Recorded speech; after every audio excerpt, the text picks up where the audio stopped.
A boy suddenly woke up, utterly clueless about his surroundings. A classmate had nudged him, and the teacher had caught him napping, causing the whole room to burst into laughter. Once again, Blair, the class dunce, had been caught sleeping. Professor Britney approached him, asking if her lesson was really that dull.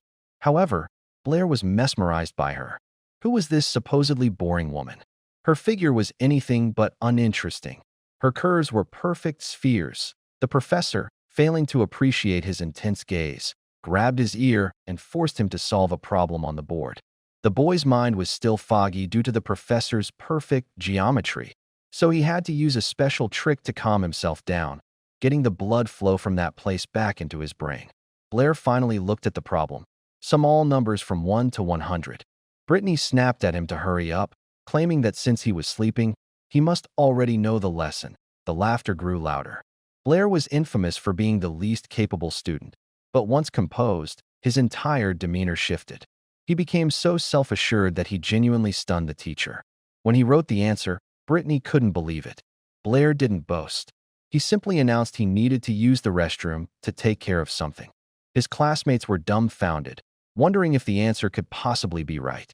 The professor with the flawless figure was clearly impressed, trying to figure out how he'd done the calculation mentally. Outside the classroom, the truth was revealed. Blair had no clue what was going on. This body wasn't his. His actual name was Chenlu, a world-renowned mathematics professor and the youngest genius master in history. He didn't know how he died or how he ended up in the body of this mediocre student. Moreover, they didn't even seem to use basic math formulas here. Was this even his world? If not, he might just be the most brilliant person alive in this reality. Determined to discover if he was destined to be this world's Isaac Newton, our protagonist failed to notice a girl in the hallway. They collided with a crash, like a bowling ball hitting a pin. Though Blair's head hurt, he felt something incredibly soft in his hand that honestly made the pain worthwhile. He quickly backed away upon realizing the situation and offered the girl his hand. She was enraged. "Blair, you again?"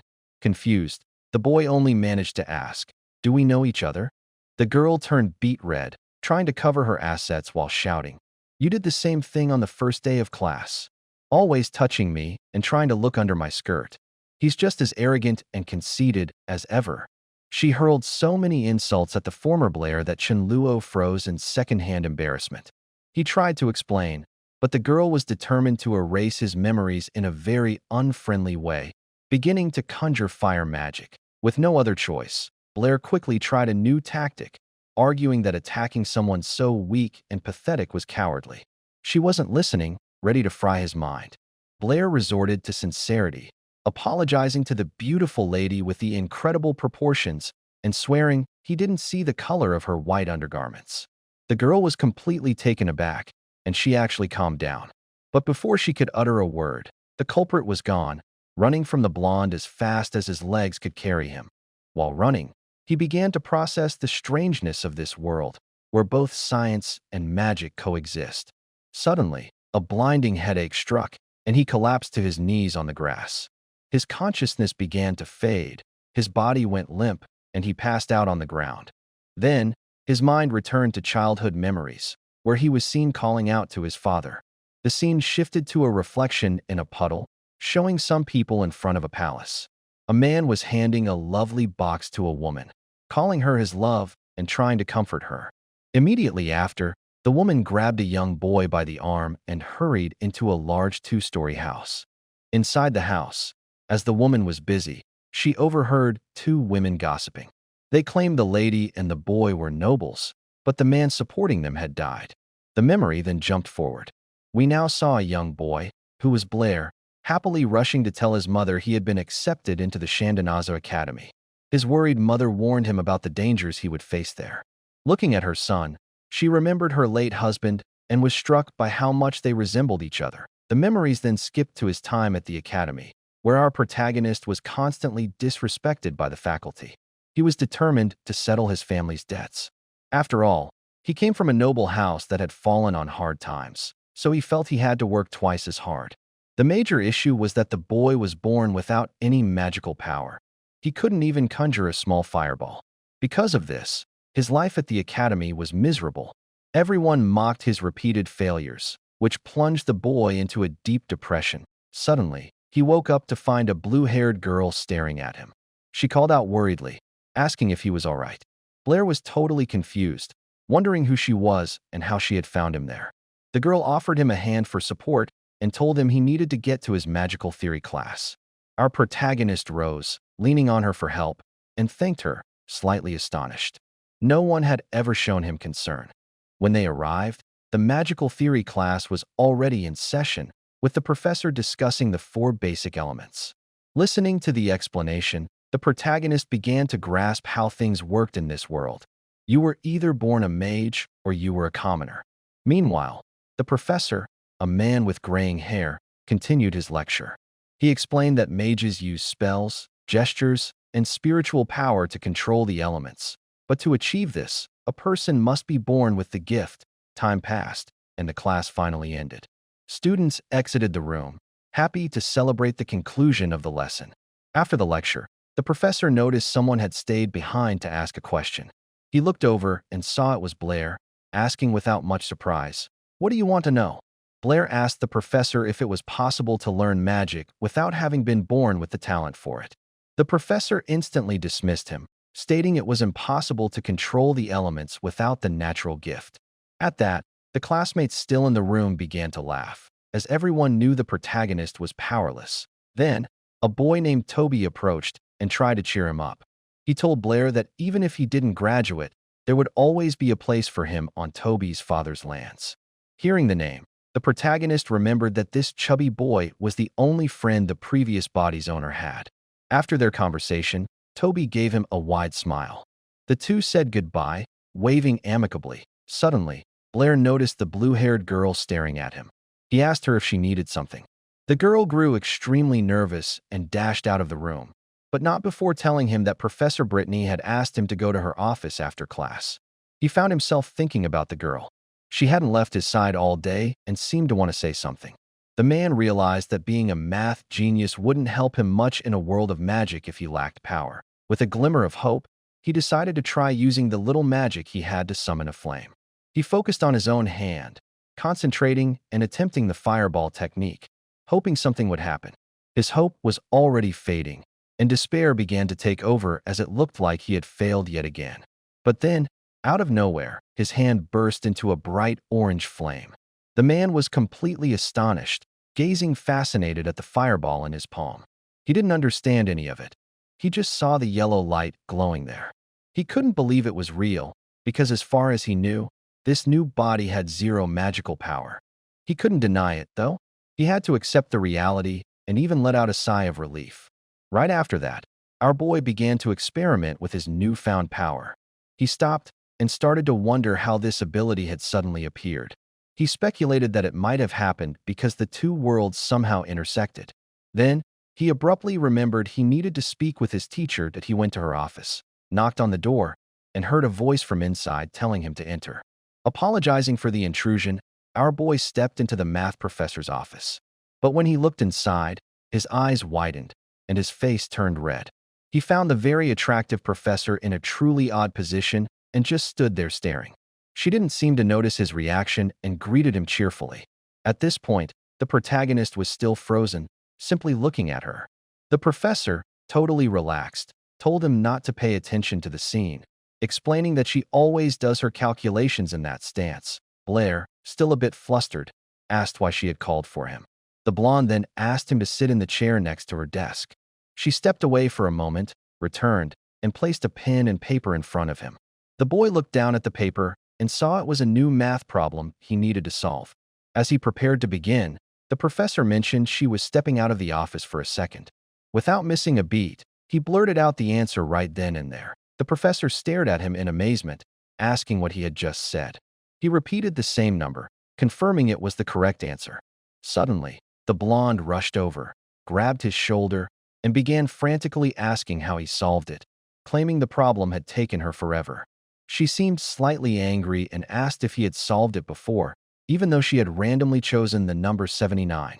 The protagonist asked if she genuinely wanted to know the answer. She insisted, half-jokingly, that he tell her how he did it. The boy's gaze unintentionally drifted towards her chest, and a bit shyly, he agreed to explain everything. He even thought to himself that his professor was a bit naive deep down. Without delay, he launched straight into the explanation. He pointed out that he had seen the professor solve the problem by adding the numbers one by one. He said that was a risky approach where it's very easy to make a mistake, but he complimented her because her previous calculations were actually correct. She looked at her papers, totally confused, and said that was the only way she knew how to solve it. Our boy smiled broadly and said she was mistaken, that he began to explain a new way where you first have to find a pattern. According to him, you simply take the first number with the last, the second with the second to last, and so on. Summing these pairs always gives you 80. He asked the teacher how many pairs of numbers that sum up to 80 there were in the problem. The blonde jumped up from her chair and shouted the answer. 39. The boy immediately praised her and told her to sit down, but then quickly apologized, saying it was just a habit. He continued the explanation, saying that this way, the problem stops being a massive sum and turns into a simple multiplication. He showed that with this method, she could also find the solution very quickly. The professor, excited to have learned something new, happily declared that this was a wonderful way to solve the problem. Furthermore, she even commented that this method could probably be improved upon. The boy complimented her insight and began to explain that yes, there was an improvement for this method. After his explanation, the blonde just froze, trying to process the logic of everything that was happening. Seeing his teacher completely stunned, our boy called out her name in concern. He realized that the basic mathematics of his world were far too advanced for her. Finally, she reacted and looked away, a little discouraged, asking if he had devised that method all by himself. The protagonist dodged the question, simply stating that he created the method to simplify calculations. In his head, he thought that she would never understand if he mentioned the name of Gauss. Suddenly, the professor grabbed his hand and called him a genius. For our protagonist, the scene felt quite romantic. She said a bright future awaited him if they kept studying together. The boy turned bright red, said her name, and tried to speak. The professor sensed the atmosphere, became embarrassed, and quickly backed away from him in another direction. Then, out of nowhere, her expression changed as an idea popped into her mind. Very enthusiastically, she suggested that Blair become an amazing mathematician. His answer was a quick no. With a look full of ambition, he shouted that he wanted to become an incredible mage. She looked at him with a confused face and asked, "Why?" Then, the teacher pushed him down onto the desk and said he should be studying math, not wasting his talent. She told him that as a mathematician, he could hold a good position in society and that he should choose that path, not magic. Ignoring her, he forcefully pulled his hand away. Our protagonist stated that what mattered to him was magic, and he wanted to be a mage, not a mathematician. In his opinion, being a great mathematician in this world was too easy. He would just have to release a few already existing mathematical theories. He felt that doing that would be stealing other people's ideas, and that magic was much more interesting. After thinking for a moment, the professor suggested they make a wager. She informed Blair that a magic exam was coming up soon at the academy, which would determine whether he could stay or not. Our boy grew thoughtful, realizing that if he failed, he would be expelled. The professor confirmed this, saying that if he truly wanted to be a mage, he needed to pass this test no matter what. A silence fell, and the boy simply looked at her with an inscrutable expression, pondering something. Then, the teacher grabbed a calendar from the desk and continued explaining the bet. She said that if Blair passed the exam, she would stop insisting that he become a mathematician. But if he failed, she would help him secure a position as a teaching assistant so he could stay at the academy and study mathematics. After explaining everything, she asked if he accepted the wager.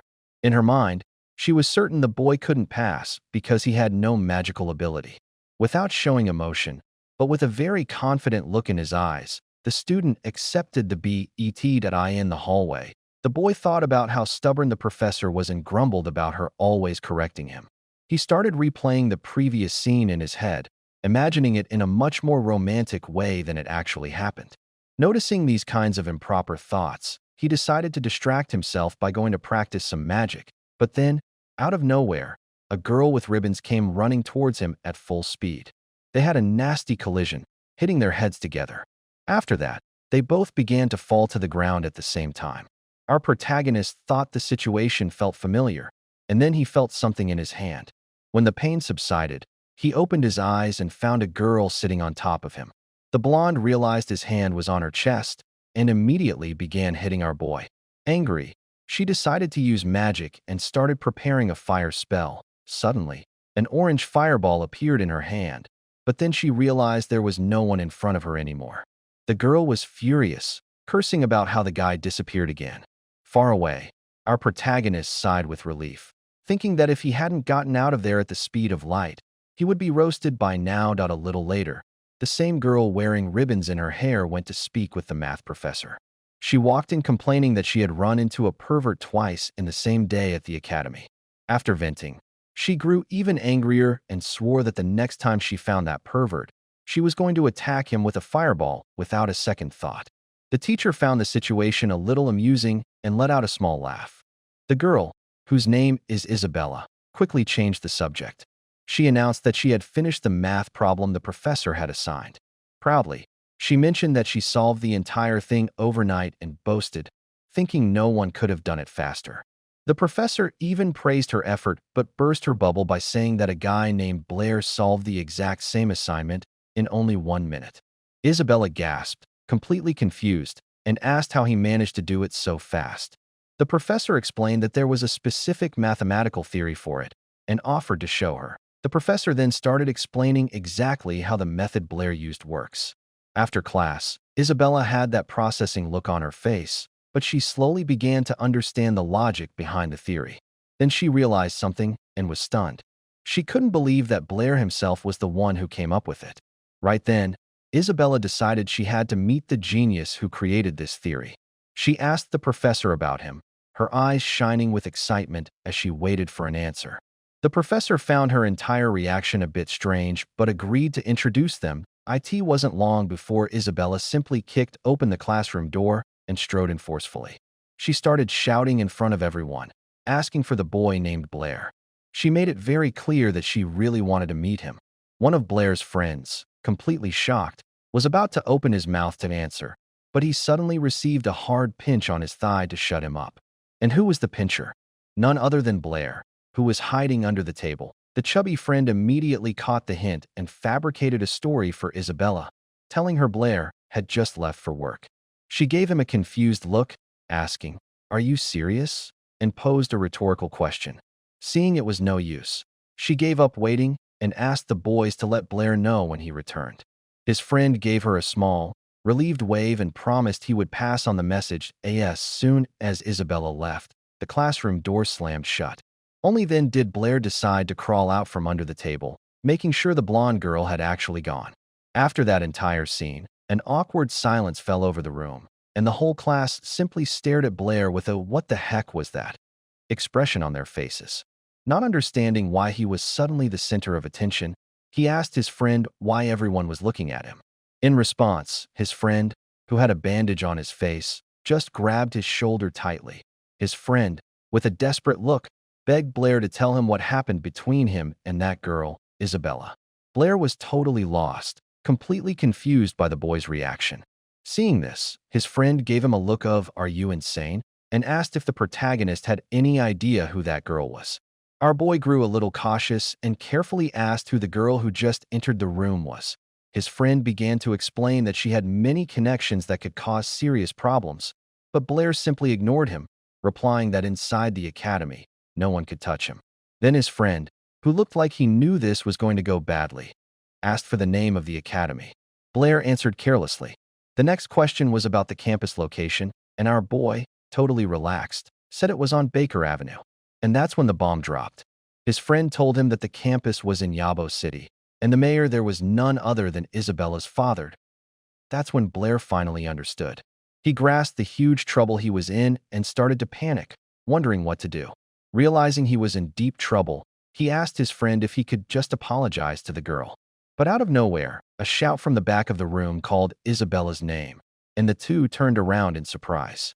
A blonde boy, Ber, was there with his group, looking directly at our protagonist.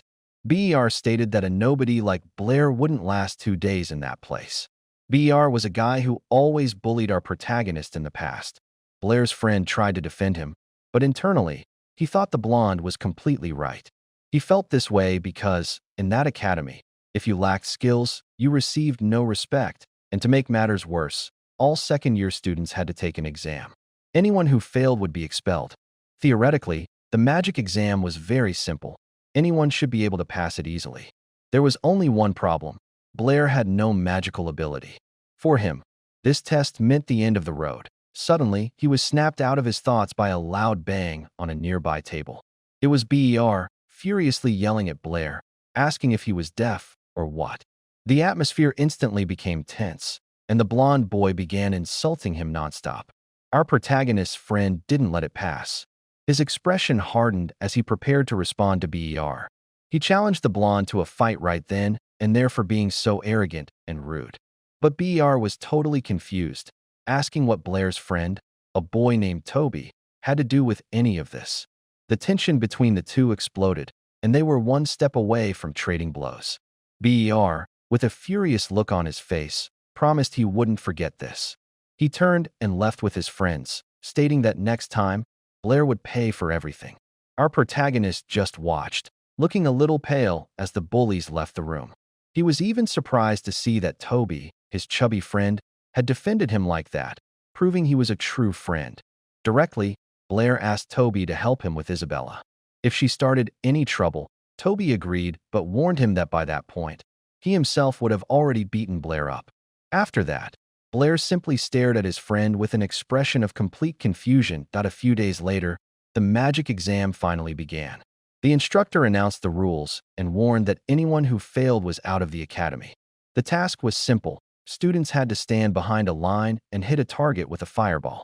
The exam started with Blair, who entered with great confidence, making it clear he was the best there.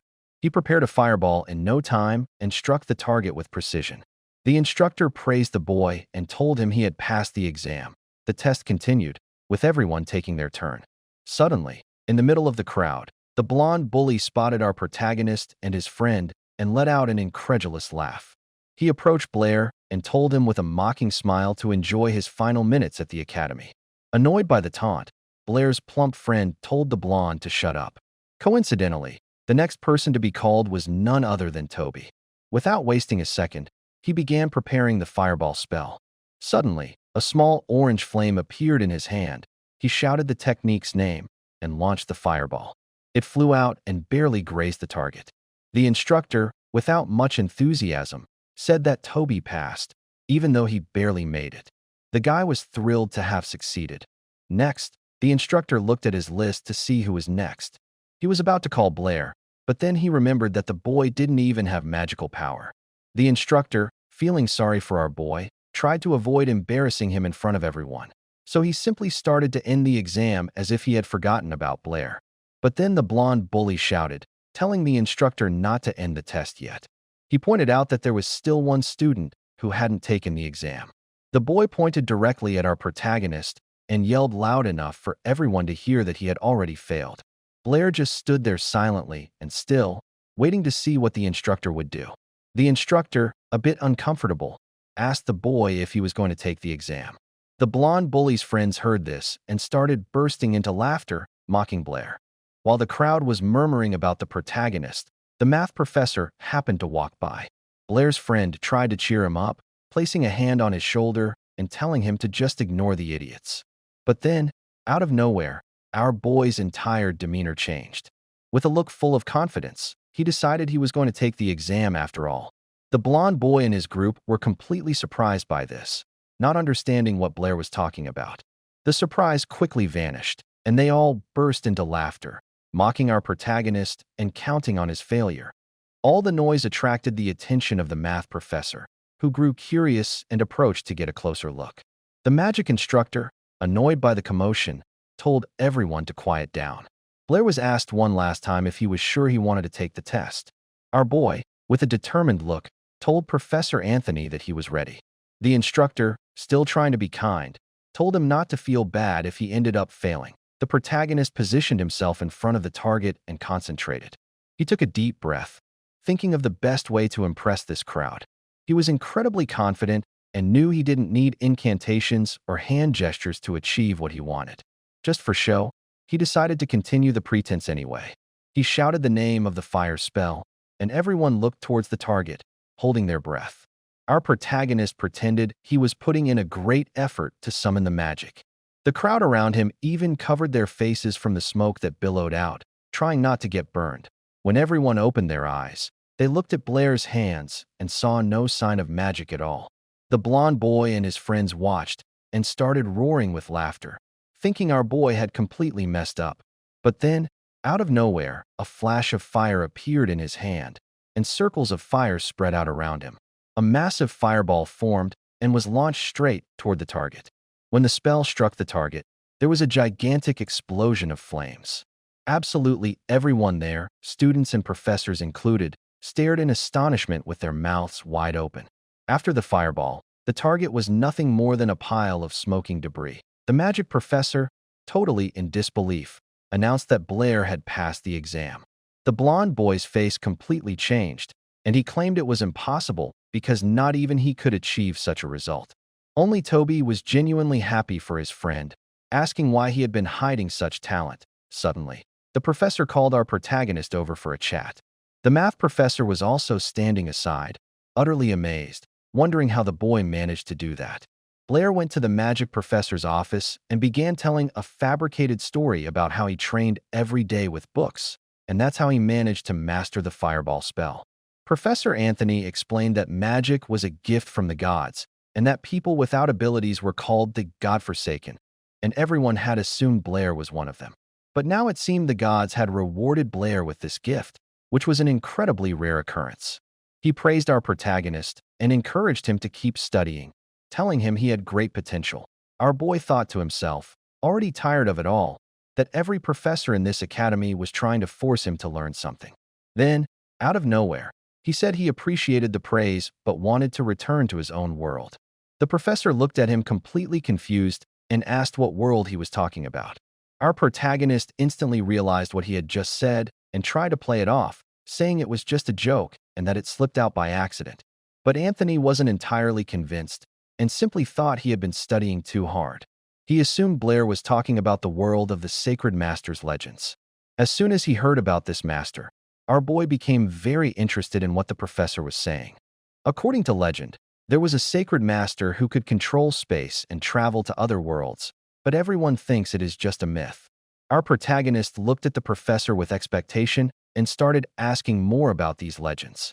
He suddenly grabbed the old man by the shoulders and declared that he needed to become a sacred master. Some time passed, and Blair began to seriously study this world's history.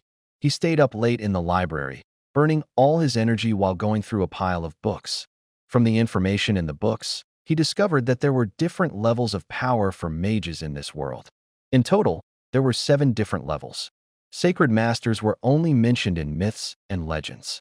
Their magical abilities were only described in ancient texts. Many old books said that sacred masters had spatial magic and could open space to travel between worlds. People nowadays think that's just a legend and that other worlds do not exist, but our protagonist still held out hope that this was his way home. The problem was that Professor Anthony didn't believe in any of that, so he wasn't going to get much information from him at that moment. The library administrator approached Blair and asked how his studies were going. Blair became a little nervous when the administrator told him to stop just reading and help out a bit with the library work. With no other option, our boy agreed to take a break from the books. After his shift, he was totally exhausted because he had no idea that working in the library was so difficult. When his shift ended, it was time for class. The moment our protagonist entered the room, a strange silence fell over the place. Everyone was whispering about his exam results, as he had done surprisingly well. The murmuring wouldn't stop, and this sudden popularity was starting to weigh on him.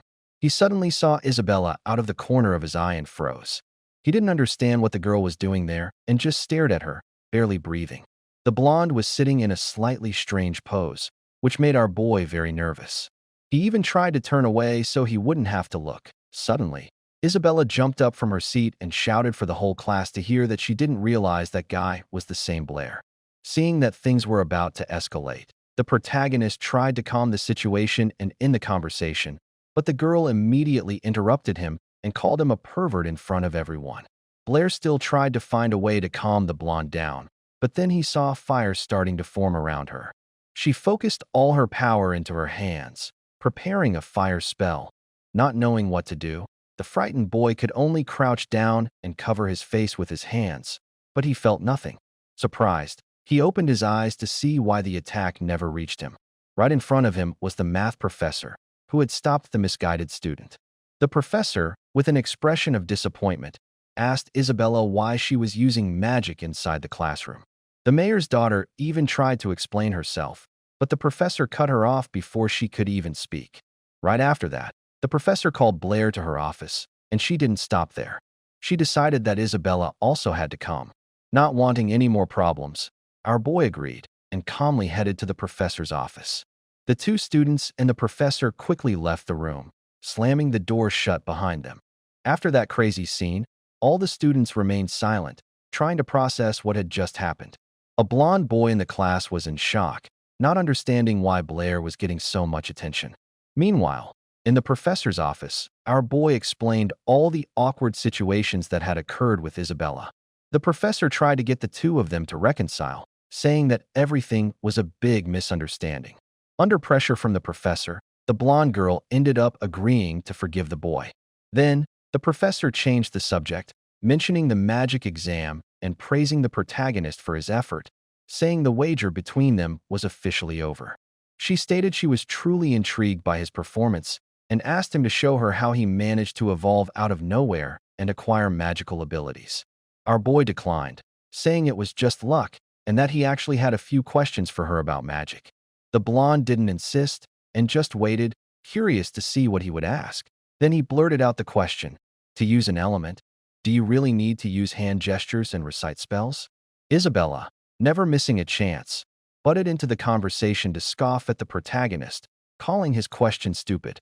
Realizing his question sounded a little foolish, Blair, slightly uncomfortable, asked if there were any exceptions among mages.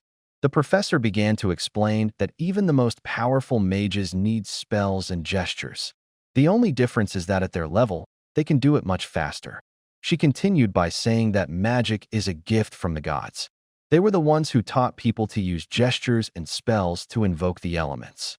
To do it with nothing, a person would need what they call divine illumination. Isabella found the question so absurd that she asked why the professor was answering it so seriously. The protagonist started wondering if, because he was from another world, the gods here simply overlooked him. All of this was basic magic knowledge, and if he wanted to be a mage, he would have to study the theory first. But the teacher called him for another reason, one that Isabella had already mentioned.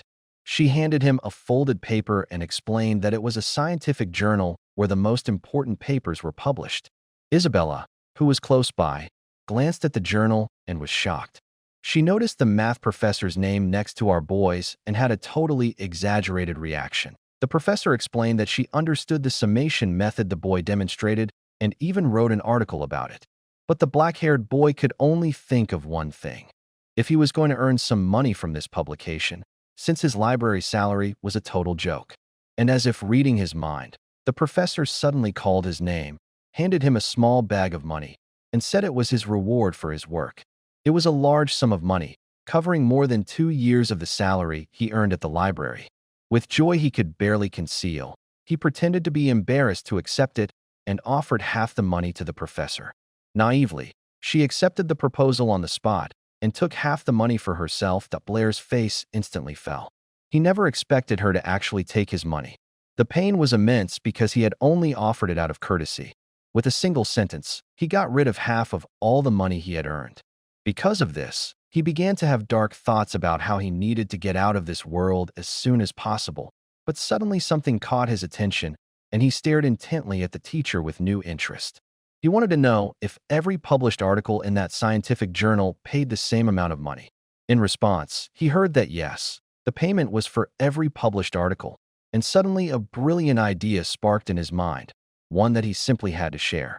He abruptly started explaining a new theory, one he brought from his old world. The professor realized what he was talking about and called it the enigma of Hughes. Our boy, who was not very aware of this world's science, gave the girl a confused look. She explained that Ralph's riddle is a math problem created by some ancient sages. The story goes, Ralph has 7 sons. Each sun has 7 bags. Each bag has 7 cats, and each cat has 7 kittens. The problem itself doesn't involve huge numbers. If you simply sum everything up, you will get the answer. But the thing is, if the numbers were bigger, it would be really good to have another way to solve it. So the blonde, with genuine interest, asked if he could solve Ralph's riddle using a different method. With a confident look, he replied that he did have a few ideas about it. Isabella felt greatly inspired by his answer and asked to work with him on this new method. Time passed while they worked, and after a few hours, the student, who had been in the office the entire time, ended up falling asleep in her chair. She was suddenly awakened by a scream right next to her. It was the professor jumping for joy and announcing that our boy had finally solved the problem. A surprised Isabella asked the protagonist if he came up with the idea himself. He, in turn, gave her a sly look and asked if she really wanted to know the answer. The blonde was incredibly curious and insisted on knowing. In response, he claimed he had no special skills and just studied like crazy.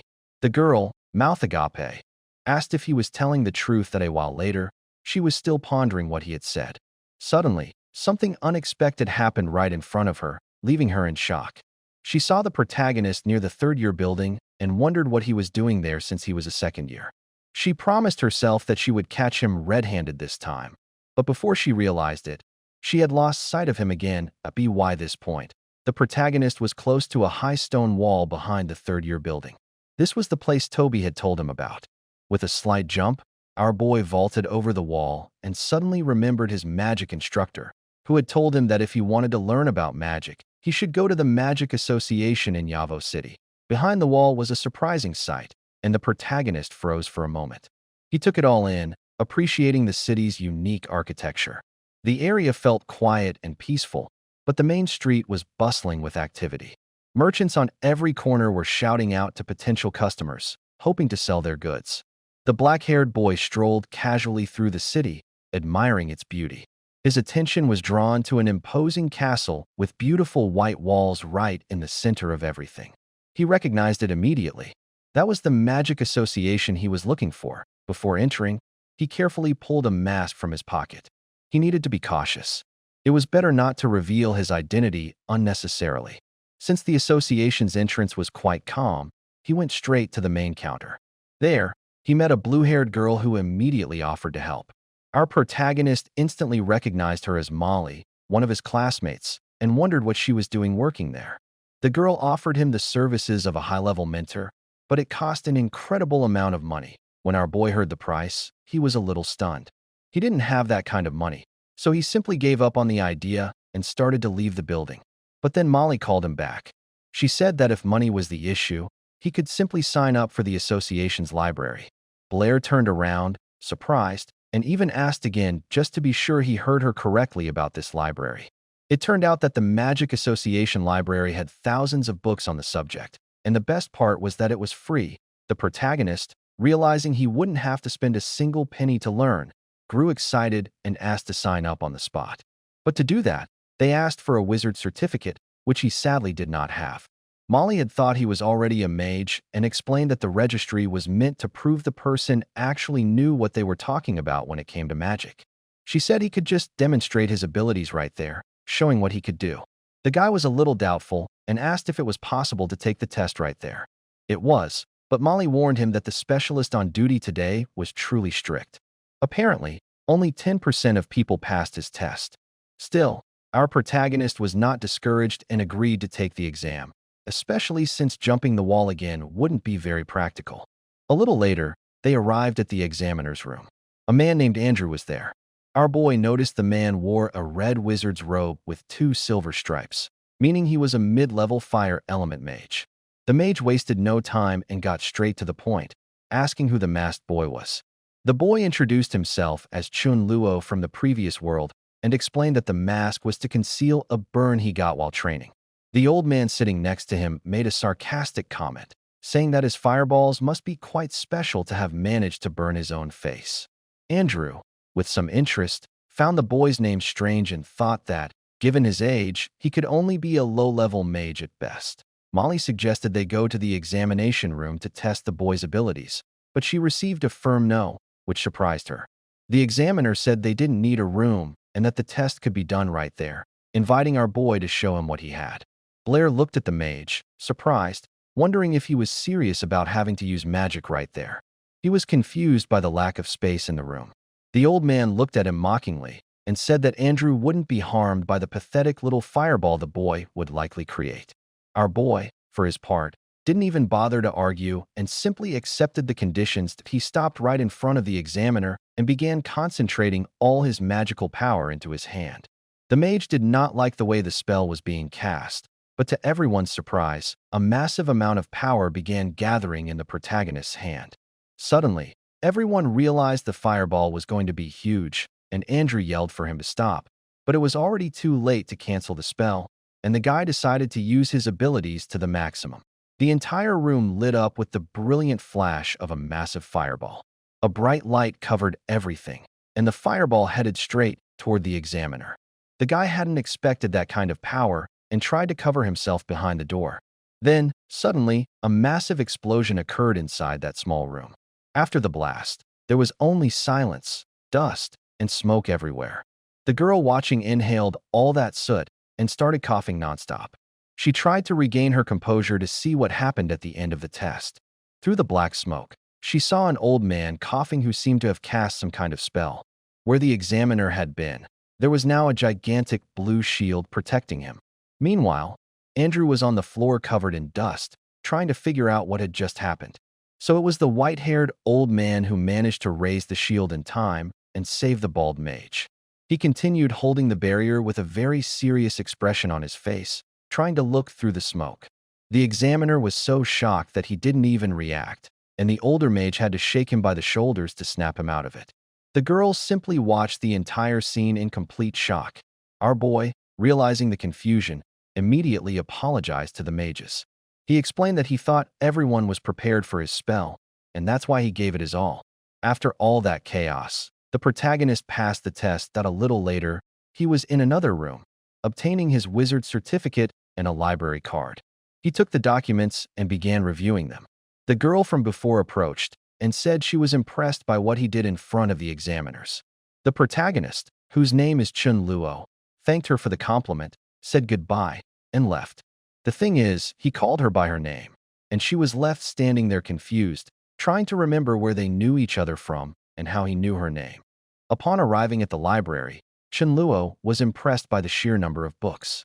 He wasted no time in grabbing a book and sitting at an empty table to read. Our boy was surprised because the books really did contain a lot of important information. He was mainly interested in those that discussed magical and spiritual power. The core measure of a mage's power, as the books explained, lies in their spiritual energy. The higher the spirit power, the stronger the magic. Elite mages could even dominate the elements of their weaker peers. However, the available knowledge on the 4 fundamental magical elements was incredibly basic and disorganized. Local practitioners were convinced these 4 elements formed the absolute foundation of the entire world, an idea that Chenlu, armed with modern science, knew was wildly outdated compared to the periodic table. Yet, since magic was a proven reality here, he couldn't simply dismiss it scientifically. A sudden, groundbreaking concept struck him. What if the magical elements could be manipulated in a completely new way?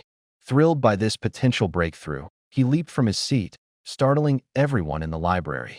He quickly grabbed his notes, collected his belongings, and dashed straight out, heading back toward the Magic Association to immediately test his wild theory. Arriving at the association, breathless, he ran down a hallway where the examiners instantly recognized him.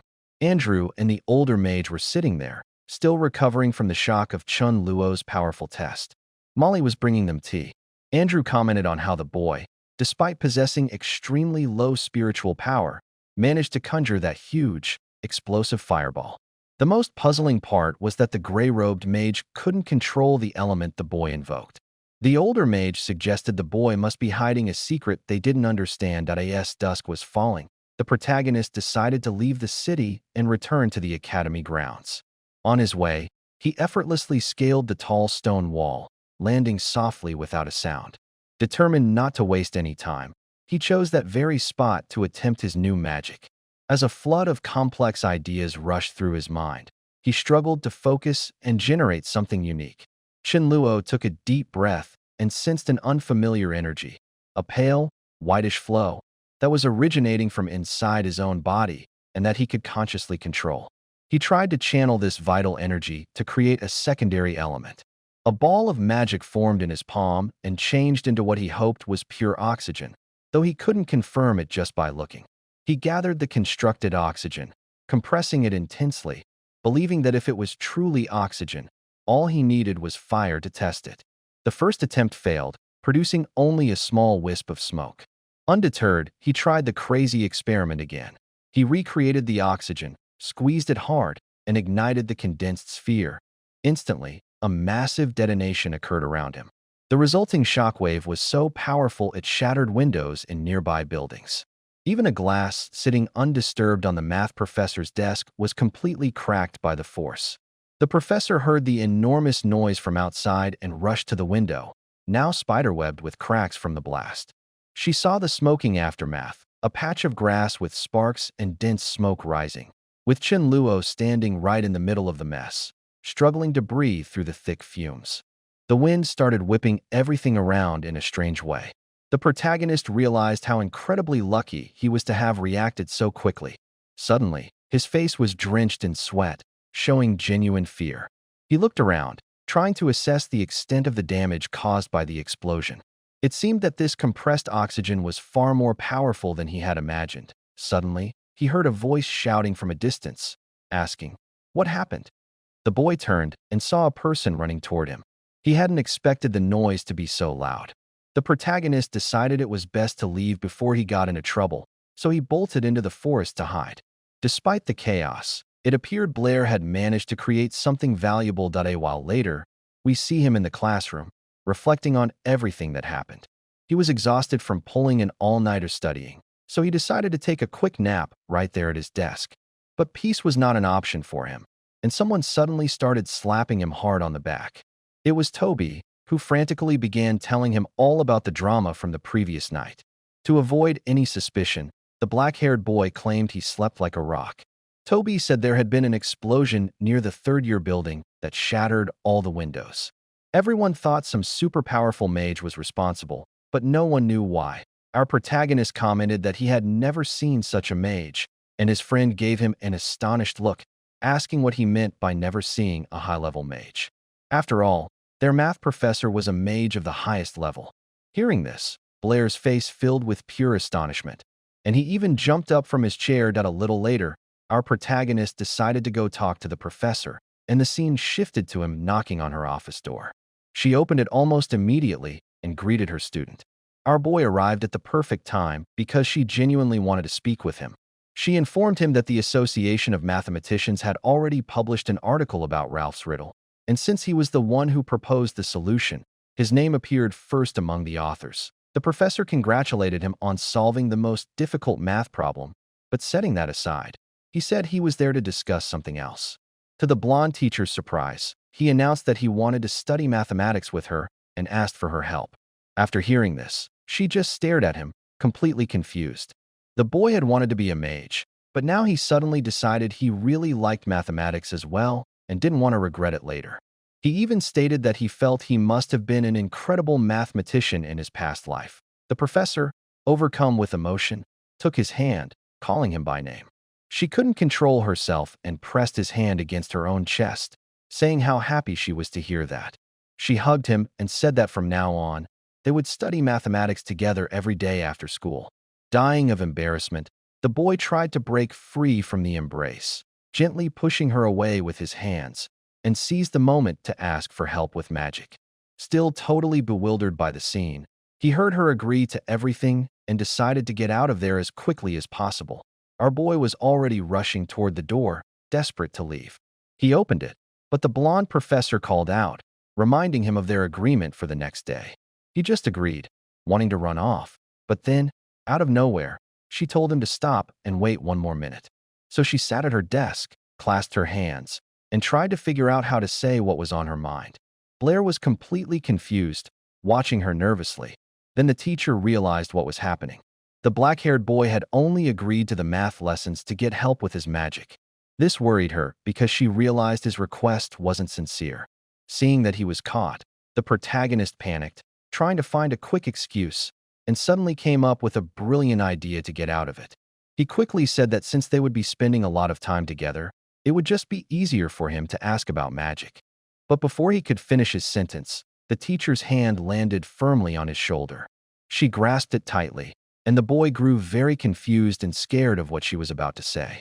But the teacher simply told him that he had a talent for mathematics and that he could use it as a tool. Apparently, our boy's answer was sufficient for her. She told him to go rest and not forget to return after school. Blair thought to himself that this girl was both smart and a little bit foolish at the same time. Time passed, and the following afternoon, Blair showed up for his lesson. He opened the door to the teacher's classroom without even knocking and just walked in. He suddenly saw two girls sitting at the desk in the front and chatting. One of them, Isabella, was clearly not happy to see him there, likely because she wanted to speak with the professor alone. Without missing a beat, she asked him directly what he was doing there. The professor then apologized to Isabella and explained that she forgot to tell her, but from now on, Blair would also have lessons with her. The professor asked Isabella to look after the new boy, but by the expression on her face, she didn't like the idea at all. The blonde then called the protagonist over to sit next to the other student and said she had prepared a problem for him. The question was this: if one stone is dropped into a well and a second stone that weighs twice as much is dropped, when will the second stone catch up to the first? Isabella started to answer, saying they needed to know the time between the two drops. But before she could finish, Blair interrupted her. Our boy, without hesitation, stated directly that the second stone would never catch up to the first. He explained that if you ignore air resistance, a heavier stone will not catch up to a lighter one. His answer left the blonde girl sitting next to him genuinely irritated. She accused him of not even knowing the basics. According to her, everyone knew that an object's speed of fall depended on its weight. The heavier it was, the faster it dropped. She claimed this was discovered by ancient sages, and even a child knew it, but our protagonist didn't believe her. The expression on his face showed that he was getting quite annoyed too. He retorted that just because a bunch of ancient sages said something didn't make it true, and he asked if she had ever seen it happen in real life. The blonde became upset that the boy dared to question the wisdom of the ancients. The atmosphere grew tense between them because neither wanted to back down. Then our protagonist told them directly that science must be precise, and if a truth could not be proven, then it was not a real truth. Another student suggested a wager, but the boy said no. The professor tried to calm things down, so they all wouldn't start a fight, but then, out of nowhere, the mayor's daughter bet 10 gold coins. He instantly accepted. The teacher simply put her hand to her face, frustrated at not being able to stop the black-haired boy. After a short while, they found a location to perform the experiment. She tried one last time, saying one stone was twice the size of the other and they should drop the whole discussion, but he held firm. After all, he wasn't going to pass up on some easy money. No one there believed he would win because they all trusted the ancient sages. The blonde even commented that having confidence was one thing, but being so cocky was another. Right after that, some white platforms made of wind appeared in the air. The teacher stepped onto them and began to float. A wind beside her propelled her upward, higher and faster. Our boy, who had never seen flight magic before, simply stared at the scene. He and Isabella watched from below as the teacher rose all the way to the top of the clock tower. Up there, she raised both hands, each holding a stone, one larger and one smaller. The mayor's daughter already considered it a victory, saying he was definitely going to lose. To ensure the test was fair, the teacher aligned both stones at the exact same height and then let them go. The stones fell in free fall, and for a second, it looked like they were at different heights. They accelerated, drawing closer and closer to the ground, but then both stones hit the grass at the exact same time. The blonde girl's jaw dropped, unable to believe what she was seeing. The boy, on the other hand, just gave a small smile because he already knew the outcome. The professor, still high up, also had an expression of confusion on her face, as if she had no idea what had just happened.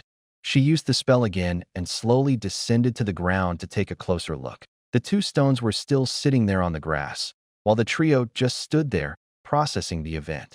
Isabella finally seemed to understand, her face a mask of pure confusion. The two girls couldn't believe how it was possible. To them, The ancient sages couldn't have been wrong. The professor wondered how her student knew the law of falling bodies was incorrect. Blair explained that he read about it in a book, but when he tried to test it with 2 stones, he saw that reality differed from what was written. It was quite wild to think that a supposed truth taught by adults for over 1,000 years could be refuted simply by dropping 2 stones from a height. It was equally crazy that so many academics never bothered to verify the truths they knew. The blonde girl grabbed him by the shoulders and said this law was vital to their world, and soon, a new law would appear in the books with Blair's name on it. The guy was not too thrilled with all this fame, especially since he wasn't the one who originally conducted the experiment. The professor tried to smooth things over, saying the merit was all his, and she played only a small part. However, if he wished, he could refine this law alongside Isabella. The girl instantly became very enthusiastic about the idea. Our protagonist replied that he would definitely need her help to finalize the law and invited her to join him. Suddenly, all the shyness vanished from her face, and she looked at the boy in surprise. Her mind began to race, thinking intensely about his proposal. She even imagined the newspaper headlines announcing that 2 geniuses had appeared at the academy and were working together on a new law. Her face turned red again at the thought of working with the boy. The girl decided not to show what she was feeling and, trying to act natural, shyly accepted. The blonde was lost in thought for a while, realizing they would have to work together alone. She began imagining possible names for the new law, thinking about how their names would be side by side in the title, which made her blush again. Then, suddenly, she offered to help our protagonist if anyone bothered him at the academy, all while thinking about how smart and handsome he was. Suddenly, the boy held out his hand to her. The girl immediately thought he wanted to shake hands. This gesture made Isabella blush and feel a little annoyed, without even understanding why. She decided to ask what he wanted with his hand extended, and in response, he asked for 10 gold coins. Our protagonist clearly meant something else with that gesture, and his eyes began to shine at the thought of the money he was about to receive. The girl was very disappointed that she had misunderstood and walked away from him a bit sulkily. In the end, our protagonist received the promised payment from the wager and started counting the coins. He was excited about earning 10 gold coins in one challenge and getting rich in a single day. Isabella realized the guy was more interested in money than fame, but still felt that wasn't the whole story. Our protagonist grew thoughtful after her words and fell silent for a moment. The girl, with genuine curiosity, decided to ask him what he truly wanted. This question surprised the boy because he hadn't really stopped to consider it until now. He considered everything he had done in this world, and suddenly, something clicked. Memories of his past life rushed through his mind, how he used to strive as a teacher. He recalled his students, his job, and his friends, whom he had left behind in a world that no longer existed. After dwelling on these memories, he finally found an answer to give the girl. But what he truly wanted was apparently not something he could just say out loud. So he simply denied it, saying he was only in it for the money to live a better life. With a fake smile on his face, he bid farewell to Isabella and the professor. Without getting the answer she hoped for, the blonde watched the boy thoughtfully as he walked away. She realized he carried thoughts he couldn't share with anyone. A day passed, and Blair was already sitting in the classroom, thinking that sleeping at his desk was far more comfortable than in his tiny room. But looking at his situation, he concluded that at least now he had money. He knew he couldn't just stand still, so he had to keep moving. At that moment, a blonde guy named Br slammed his hand on the desk and called Blair out reluctantly. Br told him that a guy named Fiji was looking for him. Blair was completely confused and asked who he was, as he had never heard that name in his life. Br didn't like that answer, got angry, and grabbed our boy by the hood. But suddenly, a voice told the guy to let Blair go immediately, and nearby appeared another blonde guy, fully dressed and adjusting his tie. It turned out this was the guy, Fiji, the big shot who was looking for our protagonist, and he didn't come alone, either. He had 2 very serious-looking guys with him, staring at Blair as if they were trying to burn him with their eyes. This Fiji scoffed dismissively. Our boy, on the other hand, was only curious, as he had never seen the guy before. The blonde in the blue shirt then turned to our protagonist and asked if his name was Blair. He measured Blair up and down and let out a small, sarcastic laugh right in front of him. That's when our protagonist understood. First, With a serious face, he told the guy to let him go, then introduced himself, asking, "What's going on?" The arrogant blonde warned Blair to stay away from Isabella. In his mind, a boy like Blair shouldn't even approach a girl like her. After delivering his message, Fiji told his crew to leave, and they all walked out. As they left, the blonde bumped into Toby, who was just passing by. The chubby boy couldn't withstand the impact and fell clumsily to his knees. He was so scared that he didn't even dare to say a word, just quietly waiting for the group of bullies to leave. A little awkwardly, Toby approached our protagonist and asked if he was okay. Blair said he was fine, that the guys just wanted to talk.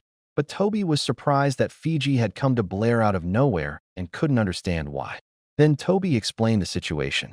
That blonde boy was Fiji, the class president, and everyone in the academy was afraid of him. He came from the famous Howard family and was the son of a viscount. To make matters worse, his father was an important figure in a secret society, and several of the teachers here were members, too. Toby tried to ease things by saying he understood Blair was charmed by Isabella's beauty, but he warned his friend not to ignore Fiji's threat. At this point, our boy grew nervous and embarrassed because that wasn't what he was thinking about at all. Time passed, and it was soon noon when classes came to an end. Blair was already sitting with Isabella, but he was completely distracted, thinking about how to properly use his new oxygen technique. The huge advantage was that he wouldn't need magic signs or hand gestures, but the problem was that he still didn't know how to use two elements at once. Isabella pulled him out of his thoughts, telling him to stop loafing around. She told him to solve the problem the math professor had assigned him. Our protagonist, yawning from boredom, simply handed her a piece of paper.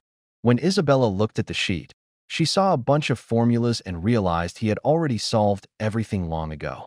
She was left speechless, as she had only managed to solve half of the problem in the same amount of time. Our protagonist then said, "You can't solve everything the same way." According to him, the secret lies in finding different ways of thinking. Ignoring his arrogant attitude, she looked at the paper, a little embarrassed, taking advantage of the silence. Our boy remembered that he wanted to ask her something. He was curious to know how she could summon 2 fireballs at once. She replied that she could actually summon a whole bunch of them. This information left the protagonist shocked, and he just stared at her, confused. The blonde realized that the black-haired boy could only create 1 fireball at a time and began to mock him. He explained that he had read many books on magic, but never found anything about summoning multiple spells at once. The girl, in turn, said that books only teach the basics and don't cover these more advanced techniques. To learn that, you would have to hire a very expensive magical consultant. But, she added, if someone were to call her sister, she would help them learn herself. Without missing a beat and with a completely serious expression, our protagonist called her sister immediately. The girl did not expect such a fast and direct response and was completely taken aback. The blank expression on his face when he said the magic word left her thoroughly confused. But since a promise is a promise, she agreed to teach the boy. After this, they left the academy and looked for a more secluded place to train. The girl concentrated and cast the spell. Suddenly, a bunch of yellow fireballs appeared, floating around her. Our boy was completely amazed by the sight, as he could barely create 2. What really caught his attention was how stable her spells were. The girl explained that the main secret to summoning multiple fireballs is the distribution of spiritual power. Most people believe spiritual power can only be concentrated at one point, but once someone masters this technique, they can distribute their power to different points. Each of these portions of power can summon a spell.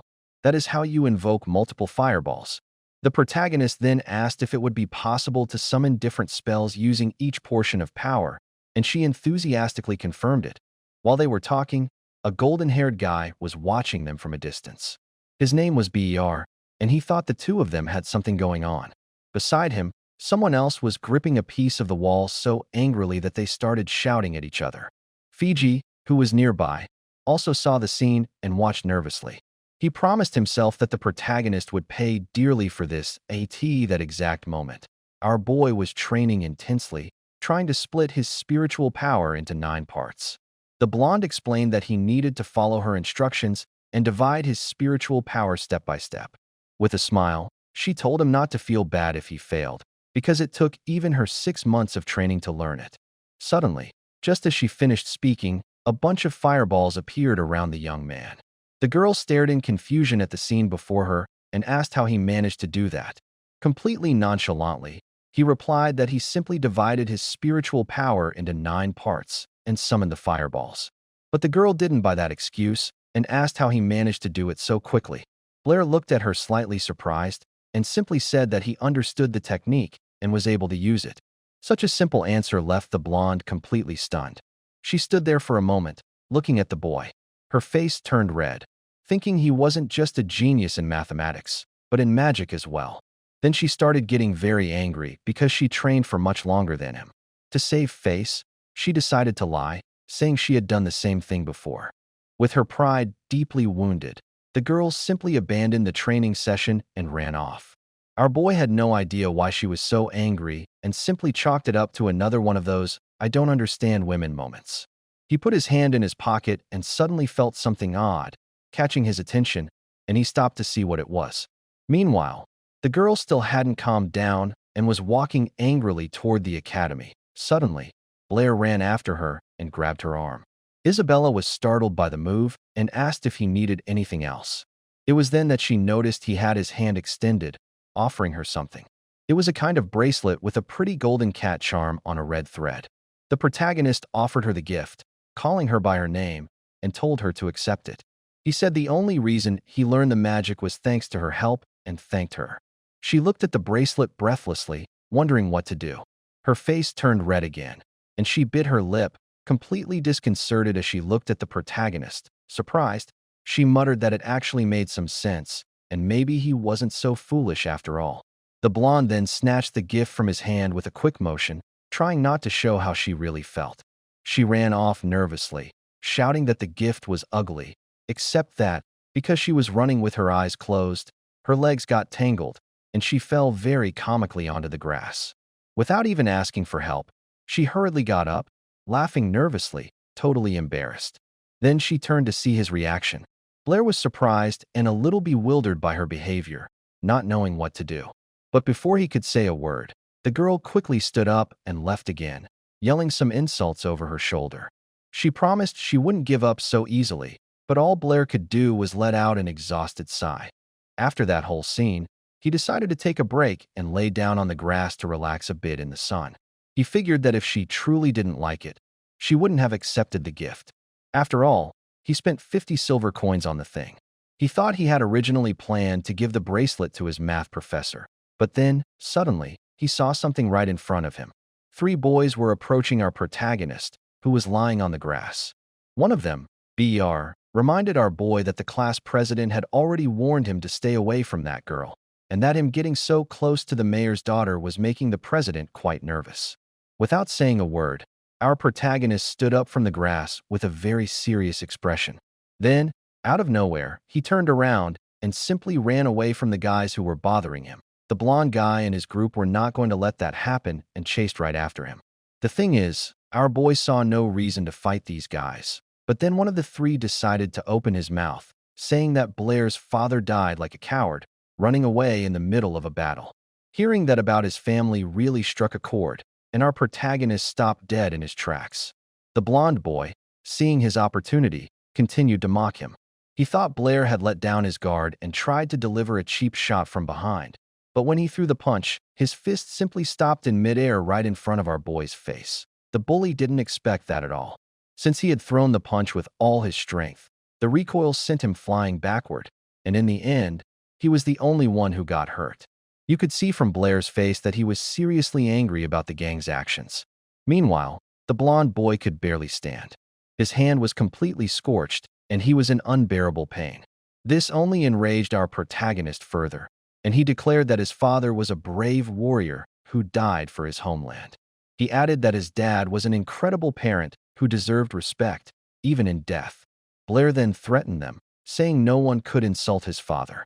Driven by his rage, 9 fireballs suddenly appeared floating around him, instantly catching the bullies' attention. They were completely shocked by Blair's ability, because as far as they knew, he had no magic. The thought of being burned alive terrified the boys, and they immediately ran off, leaving their leader behind.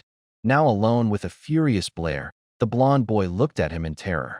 What he saw was enough to make him panic and start begging for his life. The bully tried to save his own skin, saying that fighting was forbidden in the academy, but all he received was a look of pure contempt.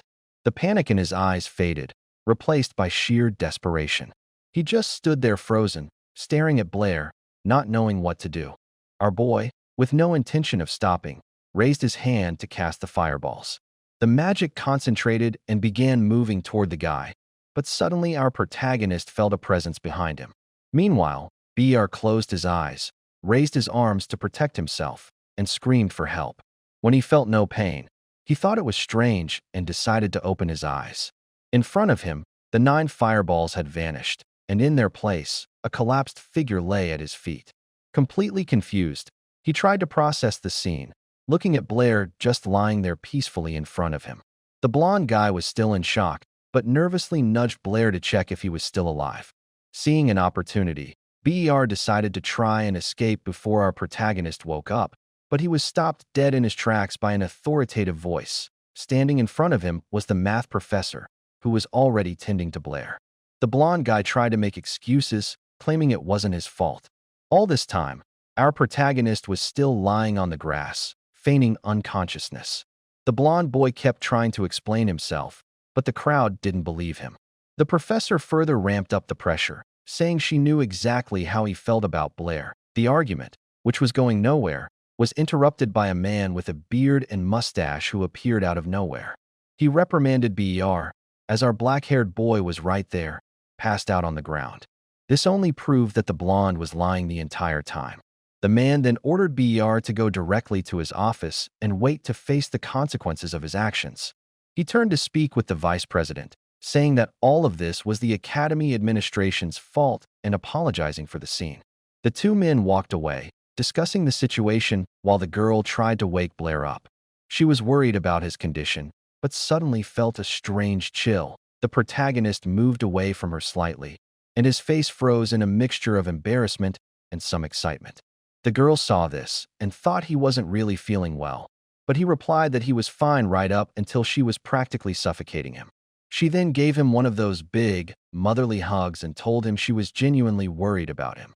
Just then, an elderly gentleman approached and said that this whole mess would be sorted out, but they had come for another reason.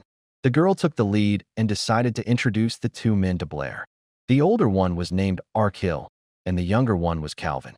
Our boy bowed respectfully, greeting the 2 academy employees. Apparently, our black-haired boy was already becoming famous, and they knew him as the young man who helped Professor Britney solve Ralph's riddle. But the professor interrupted the old man, correcting him that it was Blair himself who solved everything on his own, and she merely drafted the report. Thanks to solving this riddle, Blair and the professor have been nominated for the Edwin Award, which is a great source of pride for the city. If they wanted, these men would do everything possible to help them win, but the girl was more concerned about whether our boy could also receive the award. The old man sighed as if he expected that question and looked at her. He explained that Blair was still very young, and no one in the world of mathematics achieves a feat like that at his age. If the professor claimed that he was the one who solved Ralph's riddle, simply no one would believe her. The girl was about to start arguing, but the protagonist called her name and took her hand. She looked at him, her face sad and a little disappointed. Breaking the tension, Arkil suggested they discuss this more calmly and decide everything later. She agreed, and the 2 men slowly walked away. Time passed, and evening began to fall over the academy, bathing the building in a beautiful orange light. The professor and Blair walked down the hallway in silence, each lost in their own thoughts. Suddenly, she told our boy that even though the standard solution to the riddle wasn't a huge deal, the method he used was a great breakthrough in the history of mathematics. The award had to be his. It made no sense for someone else to receive the credit for it. This left Blair a little stunned, and he quickly searched for something to say. After a moment, he said the award shouldn't be his. He then added that, as far as he was concerned, Professor Britney had ceased to be a stranger to him a long time ago. The compliment made the professor blush. She was surprised, but in a positive way. Embarrassed by her own reaction, she simply told the student to go home, leaving him wondering what he could have said wrong. A little later, a crowd had already gathered around the notice board. Everyone was talking about the paper that Professor Britney published, and of course, about the name of the student who helped. People were impressed, saying that scientists had spent centuries trying to solve Ralph's riddle and failed. While everyone was talking about him, our protagonist decided to blend into the crowd to go unnoticed, and it worked. No one saw him, but then, not far away, he suddenly heard a lot of shouting and insults coming from a room. He recognized the old man he had met before and saw someone else in the background of the room. It was Ber and his father. The father was seriously reprimanding his son for the fight. The man's parenting style was quite intense, and to teach him a lesson, he simply started slapping his own son. Our protagonist watched this, furious, but with no intention of getting involved. After slapping the boy right there in front of everyone, the blonde boy's father started pleading with Arkhill for forgiveness, begging him not to expel his son from the academy. But what Ber did was too serious. He broke the school rules in a major way, without even letting the old man finish talking. The blonde boy's father fell to his knees, desperately pleading for the director's mercy with all his might. He remained there in that position, begging desperately for them to let Ber stay despite the mistake he made.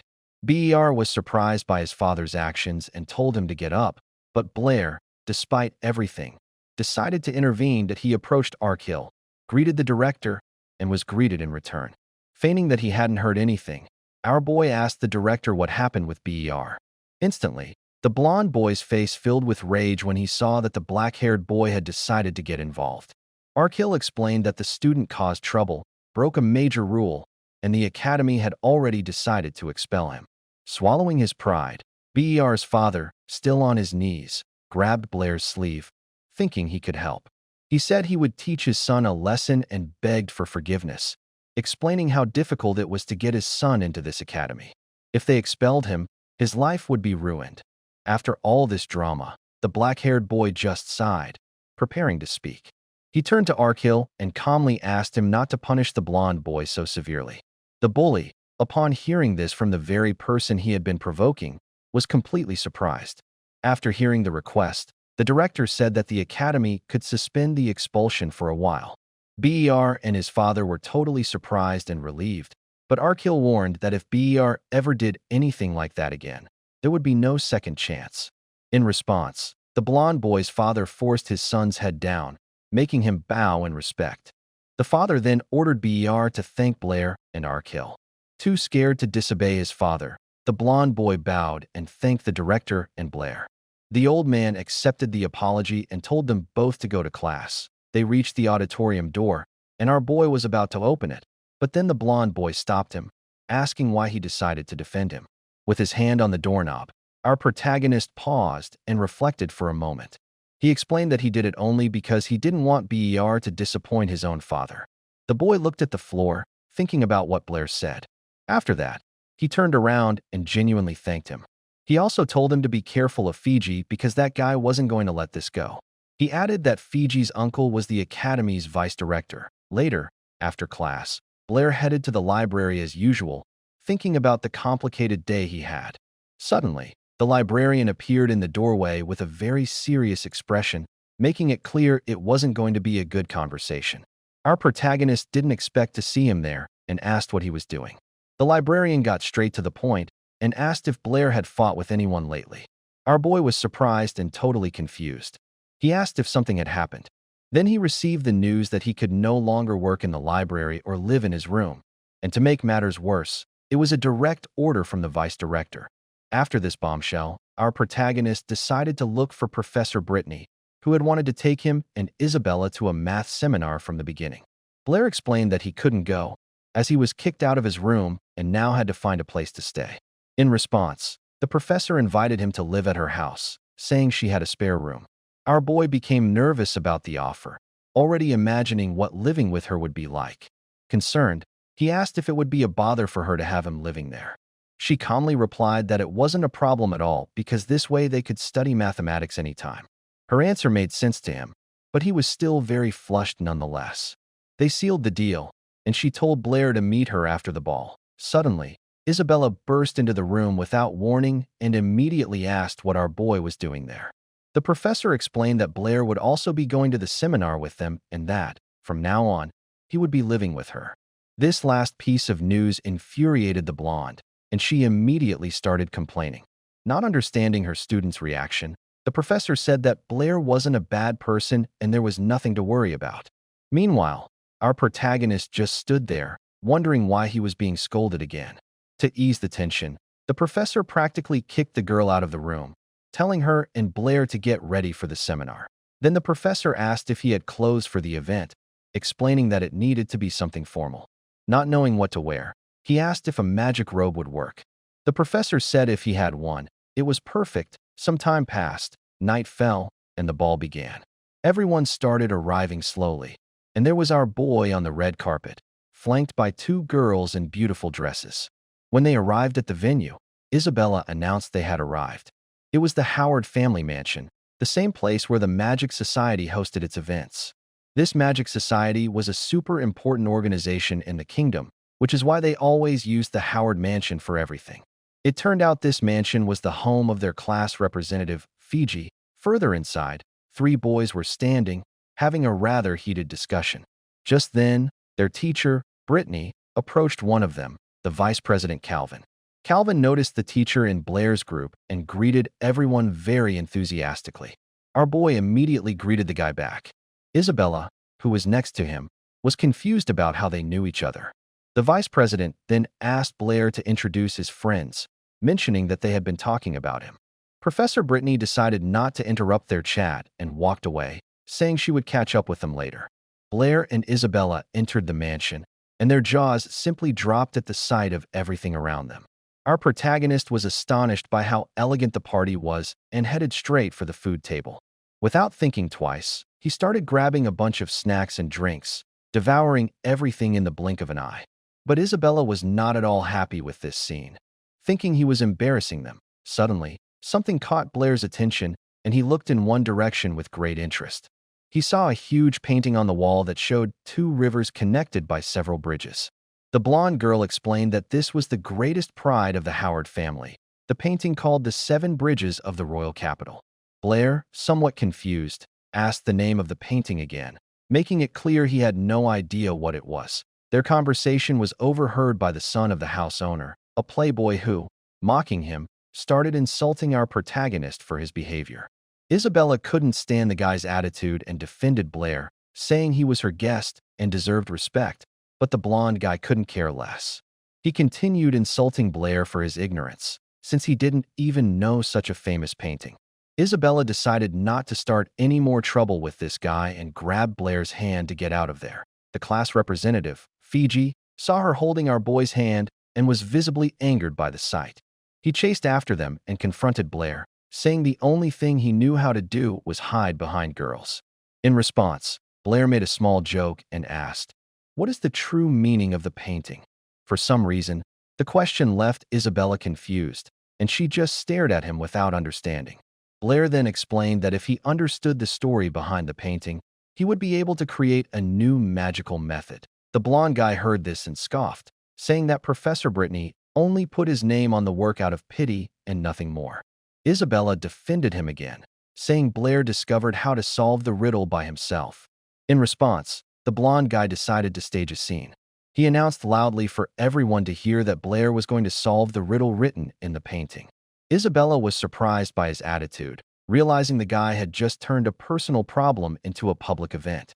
Immediately, rumors started spreading through the hall, with everyone speaking ill of Blair. All the commotion caught the attention of Professor Britney and Calvin, who were further away.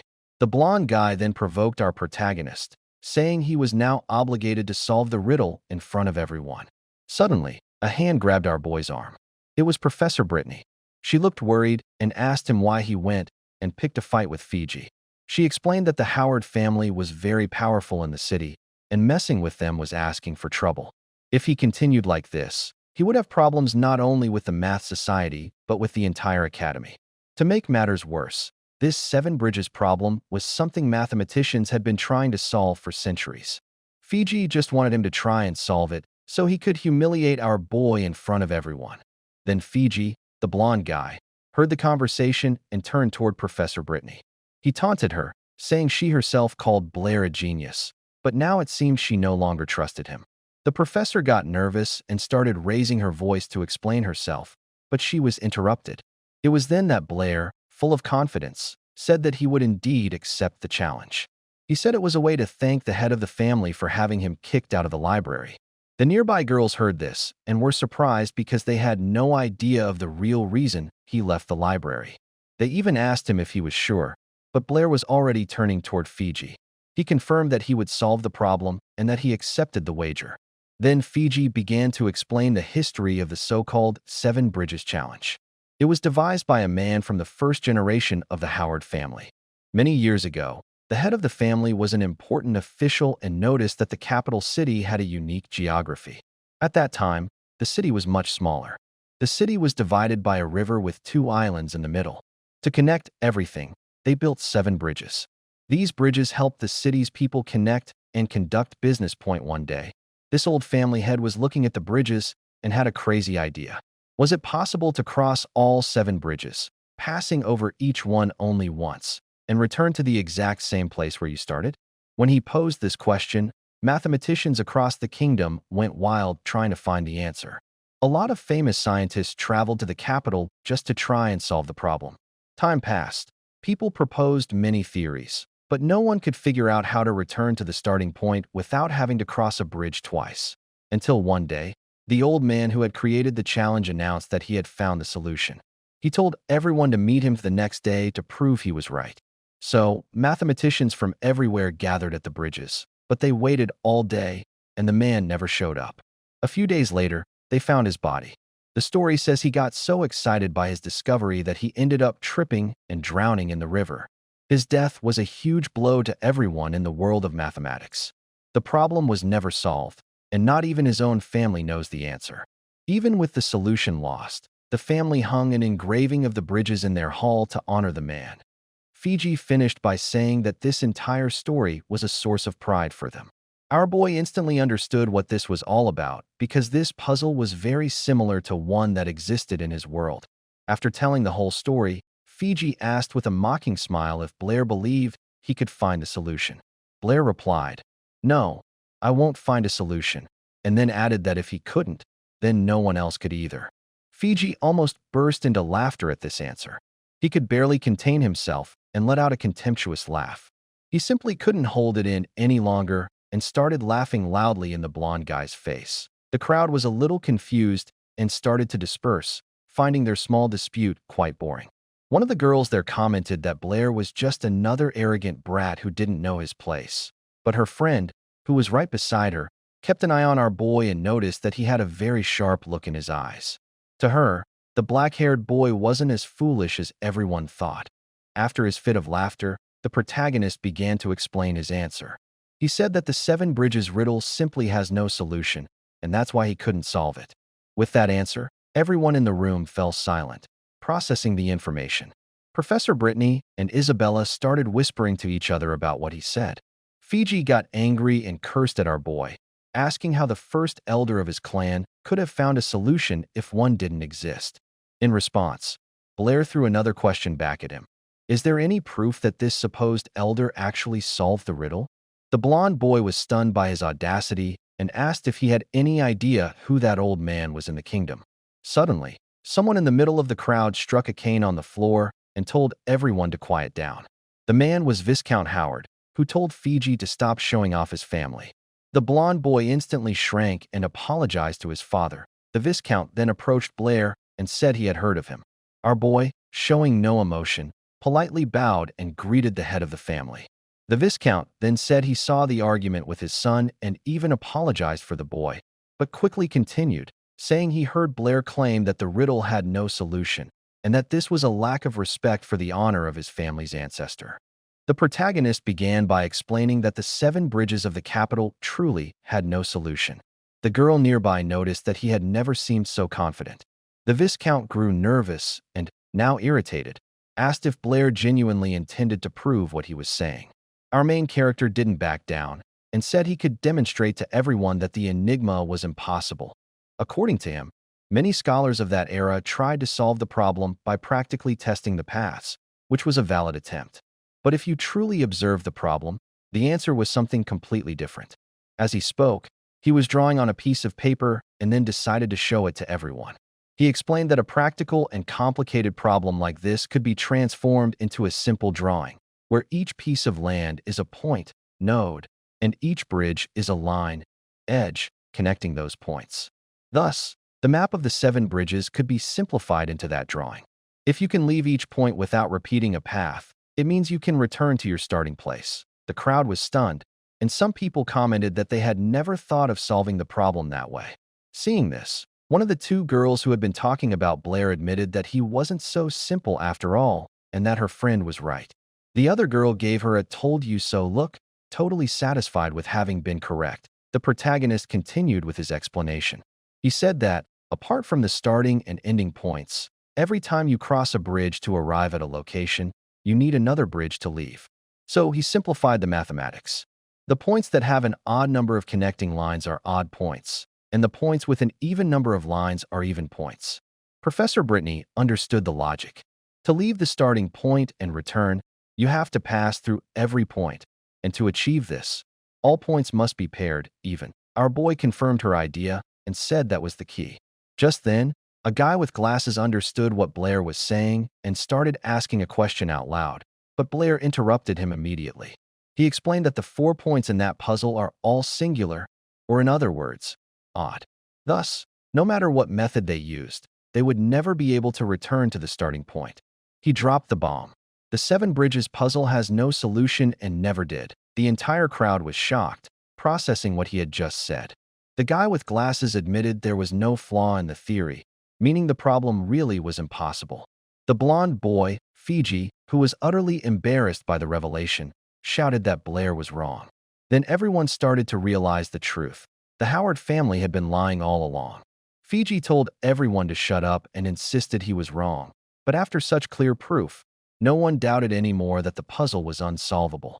The other girl who had trusted Blair's intelligence from the start said their ancestor was just a fraud. Unable to handle the pressure of the crowd, the blonde Fiji panicked and started calling for his father, but instead of support, he received a huge punch to the face. His father, Viscount Howard, hit his son with all his strength, sending him several meters back. The head of the family began blaming Fiji for not keeping his mouth shut.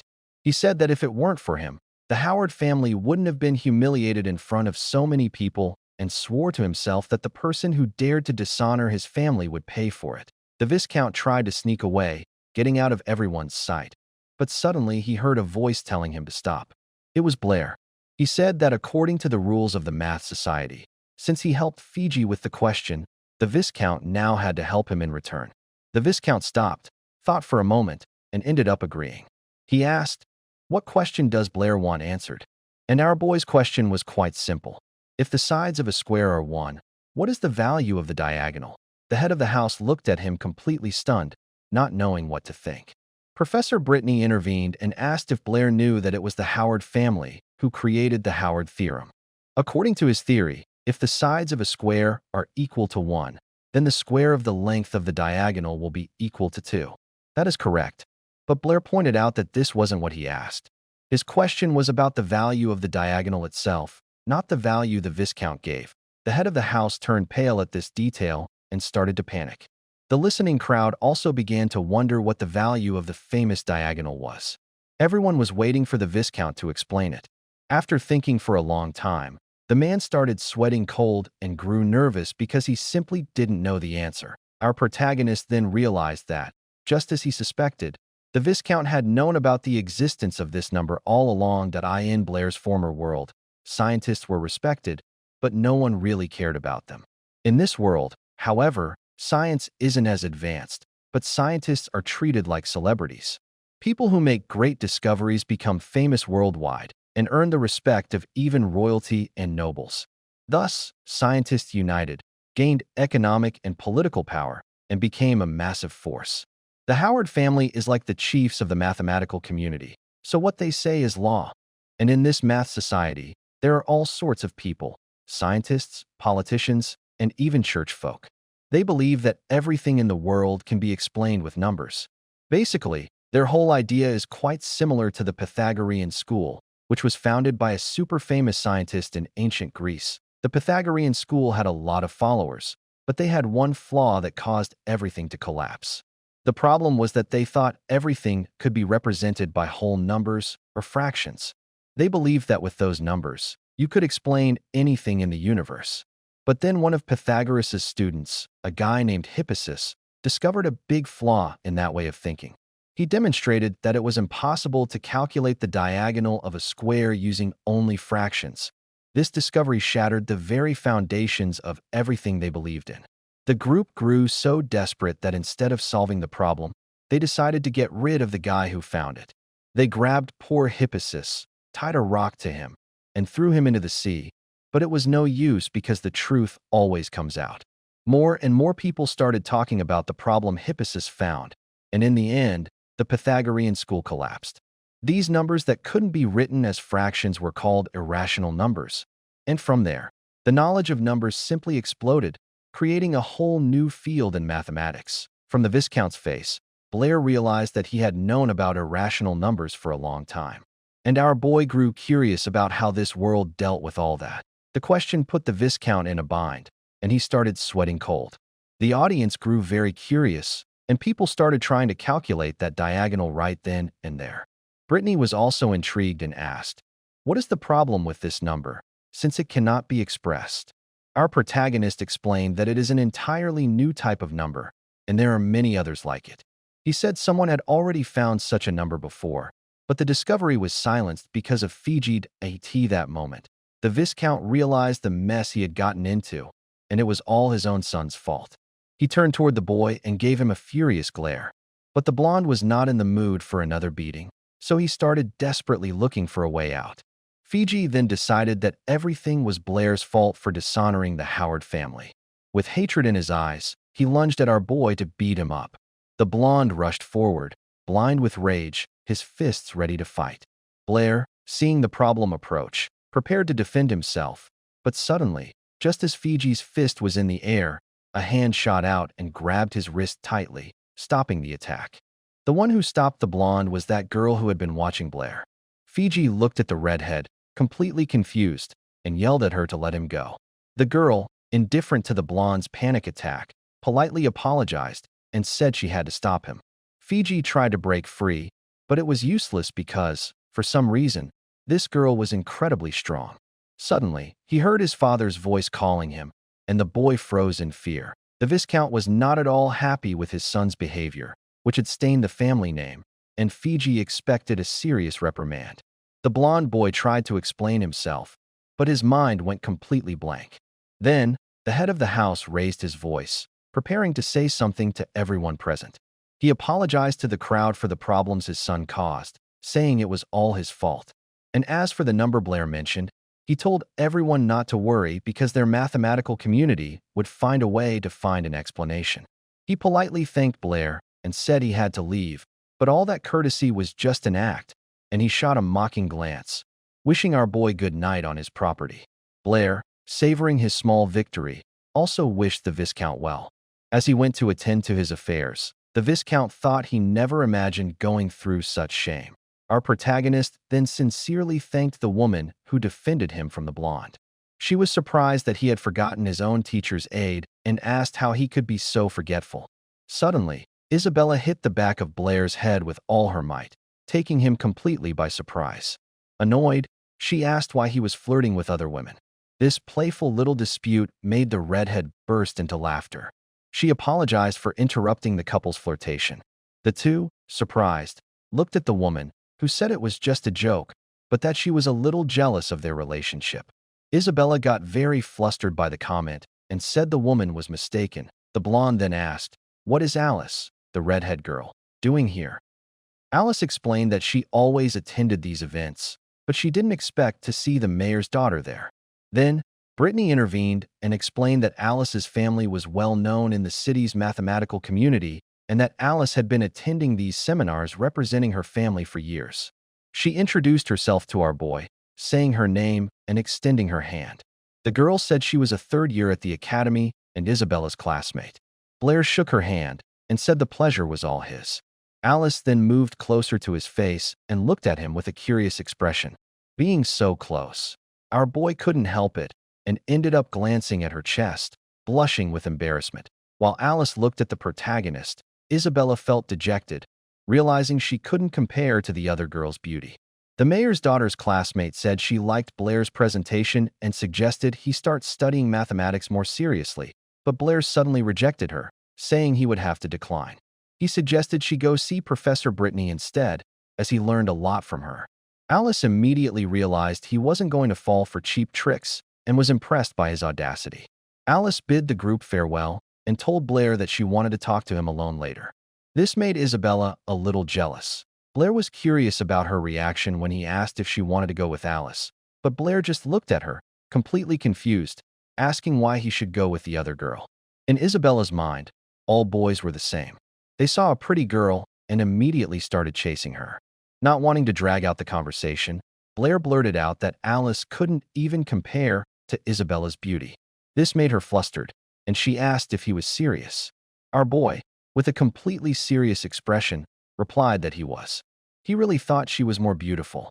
The protagonist felt relieved that he had dodged that bullet, while Isabella grew shy, dwelling on the compliment. Suddenly, a guy in a white suit approached them. It was President Calvin, and the group asked what he was doing there. The president said they were the stars of the night, and he simply had to come over and say hello. Unaware of the magnitude of what he had done, Blair humbly said he only helped solve the problem and mentioned that number. But Calvin explained that the problem and that number were no small things. The Howard family was very proud of that 7 bridges enigma, except today, the problem was proven to be unsolvable. Because of that, the family's reputation went down the drain, and the number Blair mentioned could change the entire world of mathematics. So, the president wanted to know who this guy really was. He was curious to know where such talent came from out of nowhere and what the true intentions were of the boy who revolutionized everything with a simple explanation. Blair decided to play dumb. He said everyone saw Fiji asking him for help. He just had an idea and spoke it out loud. As for the number, it was only curiosity. He even added that the Viscount surely would have found that number eventually with the help of the Math Society. Calvin decided not to press the issue and admitted that maybe he thought too much about it. But he warned Blair to be careful of the Howard family because fighting them was not a good idea. Meanwhile, elsewhere, the head of the Howard family was in his office with his son, who was sprawled on the floor. The boy had received a severe beating for embarrassing the family, and his face was covered in marks. Beside the big boss was a shadowy figure who advised that it was time to act.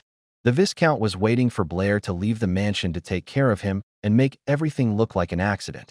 The shadowy figure heard the order and bowed in obedience. Suddenly, the Viscount heard a voice behind him saying he was going to kill someone again. When he turned around, he saw a white-haired man wearing the same type of white suit. The father turned his head with an unpleasant look on his face. He did not like the tone of the man named Abel at all. And the figure dressed in black was shocked because she herself had killed that man with her own hands. The man said it was normal that they were surprised since the Viscount himself ordered him to be killed last time. In a state of disbelief, the father jumped out of his chair and shouted, asking how he wasn't dead and if that fellow Blair worked for him. Wanting to end this here and now, the old man pulled a weapon out of nowhere, pointed the gun at Abel, and told him to start talking now. At that moment, his blonde brother finally realized what was happening and took in the whole scene. Abel, dressed in a white suit, said his father was asking too many questions and that he didn't even know where to begin the story. But after thinking for a bit, he agreed to tell him apart. He said Blair had nothing to do with him, but that he, Abel, had a very good reason to return. Calm as a cucumber, even with a pistol pointed directly at him, he announced that he was going to change the Howard family completely. The head of the family looked at the boy, totally confused, and asked how he planned to do that. Instead of an answer, he simply received another question back. Abel wanted to know what, in his father's opinion, was the foundation of their family. The Viscount, without wasting time, replied that their foundation was their reputation, but Abel immediately dismissed that. He asserted that their family was actually built on lies. The man started getting angry and demanded to know what he meant by that. Abel then dropped a truth bomb. His father always knew the 7 bridges problem had no solution, but to protect the family's glory and its name in the Math Society, he chose to hide the truth. For years, every time someone came close to discovering it, his father found a way to dispose of them. That even included him. Not even his own son was an exception for the old man. The Viscount told the boy to shut up, tired of hearing truths he didn't want to face. He was ready to kill his son again, using the excuse that he was doing it for the family's good. But Abel wasn't scared and said it was already too late because the truth can't hide forever. And as of today, that guy named Blair had already exposed everything to every mathematician in the entire city. His father might be able to take care of some of them, but he wouldn't be able to eliminate all the witnesses. Out of nowhere, the white-haired boy grabbed the gun barrel and pulled it against his own shoulder. He said that if his father didn't kill every single witness, by tomorrow, the entire state would know the truth. Abel then asked if his father truly believed he could keep the family together when everything came crashing down. With nothing left to say, the Viscount dropped the gun and Abel picked it up. His father, completely defeated, asked what he was supposed to do, and his son suggested that he become the new head and change the family. It was the only way the Howard name would continue to exist. According to him, his father knew perfectly well that no one else but him could save the family. The Viscount, with the pressure mounting, desperately began to consider the proposal, and those words finally managed to get through to him. Several days passed. Then our boy woke up at his teacher Britney's place. He was really enjoying the room, mainly because it had a real bed and didn't have that horrible smell of the closet where he used to sleep. He decided to go tell her good morning, but then he suddenly stopped dead in his tracks with his jaw open. In Britney's room, he saw a giant pile of papers covered in scribbles. Immediately, our protagonist figured everything out. She probably spent the entire night searching for that number he mentioned at the ball. After the seminar, the news about the theory of the so-called unsolvable problem spread throughout the country. With that, the reputation of the Howard family began to go down the drain. And that mysterious number no one could find now even had a nickname: the Devil's Number. Basically, all the mathematicians in the country were trying to solve this mystery, but no matter how much they racked their brains, nothing worked. The truth is that in this world, mathematics is still quite basic. They haven't reached the level of explaining things in physics. In fact, physics hasn't even been discovered yet. Still, scientists are very respected there and are always working late. Our boy was sure that sooner or later, they would find the answer. They might make a lot of mistakes along the way, but in the end, the truth would come out. While Britney was still sleeping, our protagonist picked up the newspaper to read. He learned that the Howard family had a new leader. People were saying that this new guy would probably close the math society. For the Howard family, that would be the best thing they could do, but Blair wondered why they would take such a drastic measure. He tried to find out who this new leader was, and that's when Britney appeared behind him. All sleepy, she wished him a good day. The black-haired boy became a little nervous seeing her. She looked so innocent that he felt shy. He just stood there admiring her beauty while the blonde simply stared at him in silence. But then her expression changed. She got annoyed, remembering that she had asked him to wake her up as soon as he got up. Britney playfully poked his cheek with her finger and called him a naughty boy. Then she started teasing him about that number Blair wouldn't reveal. The problem was that she was too close to him. So close that our boy became super embarrassed, and out of nowhere, his nose started bleeding. While he was standing there red as a tomato, Britney finally noticed what she was wearing. Then it hit her, and she understood why he reacted that way. Super embarrassed, she let out a scream that echoed throughout the house, calling Blair a pervert. After all that chaos, we see our boy in the kitchen trying to prepare something, and on his face is the perfect mark of a hand. The girl apologized, saying she hit him by accident. She complained that when Britney wakes up, she acts like a completely different person. The blonde worriedly thought that he wouldn't like her anymore like that, but our boy casually replied that he liked her no matter what. She was surprised to hear that, and looked at him. The answer seemed to please her, and it was obvious she blushed while Blair looked quite satisfied with himself. Then the girl grew curious and asked why he was mixing eggs and red berries. He explained that he was making a tomato omelet, and the blonde found that quite odd. Blair said that in his hometown, they called these red berries tomatoes, and nearly everyone there knew how to make a tomato omelet. He remembered his past life and how he used to eat this all the time. After cooking, he quickly got ready and left for school, but not before asking the girl to try his food. Suddenly, Britney stopped him to give him something. She pressed a white cloth against his chest and wiped his hoodie.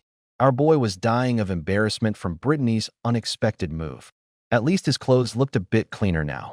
She told him to leave, and Blair, still feeling a little awkward about what just happened, said goodbye.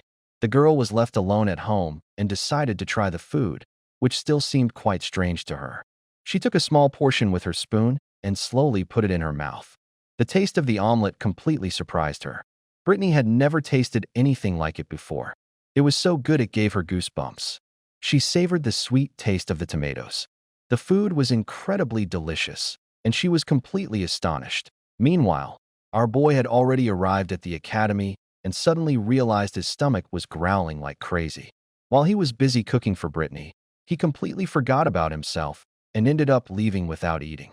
In Blair's class, the girls were gossiping about the new head of the Howard family, who closed the math society. They were talking about how handsome this mysterious guy was, how he solved the family's biggest mystery, and then just disappeared. One of the girls even said that her uncle from the math society told her that the guy was about his age. The only thing was that the guy himself asked for his name to be kept secret. The girl couldn't understand how a guy his age could surprise the whole world with that number.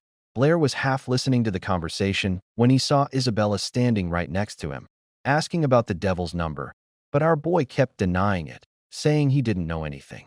The blonde didn't believe him and told him so to his face. Suddenly, another third-year student walked into the room and told Isabella to leave Blair alone. It was Alice, who greeted Blair cheerfully. He returned the greeting, while Isabella only looked at her with disdain. The boys in Blair's class watched the scene in shock, totally jealous of him.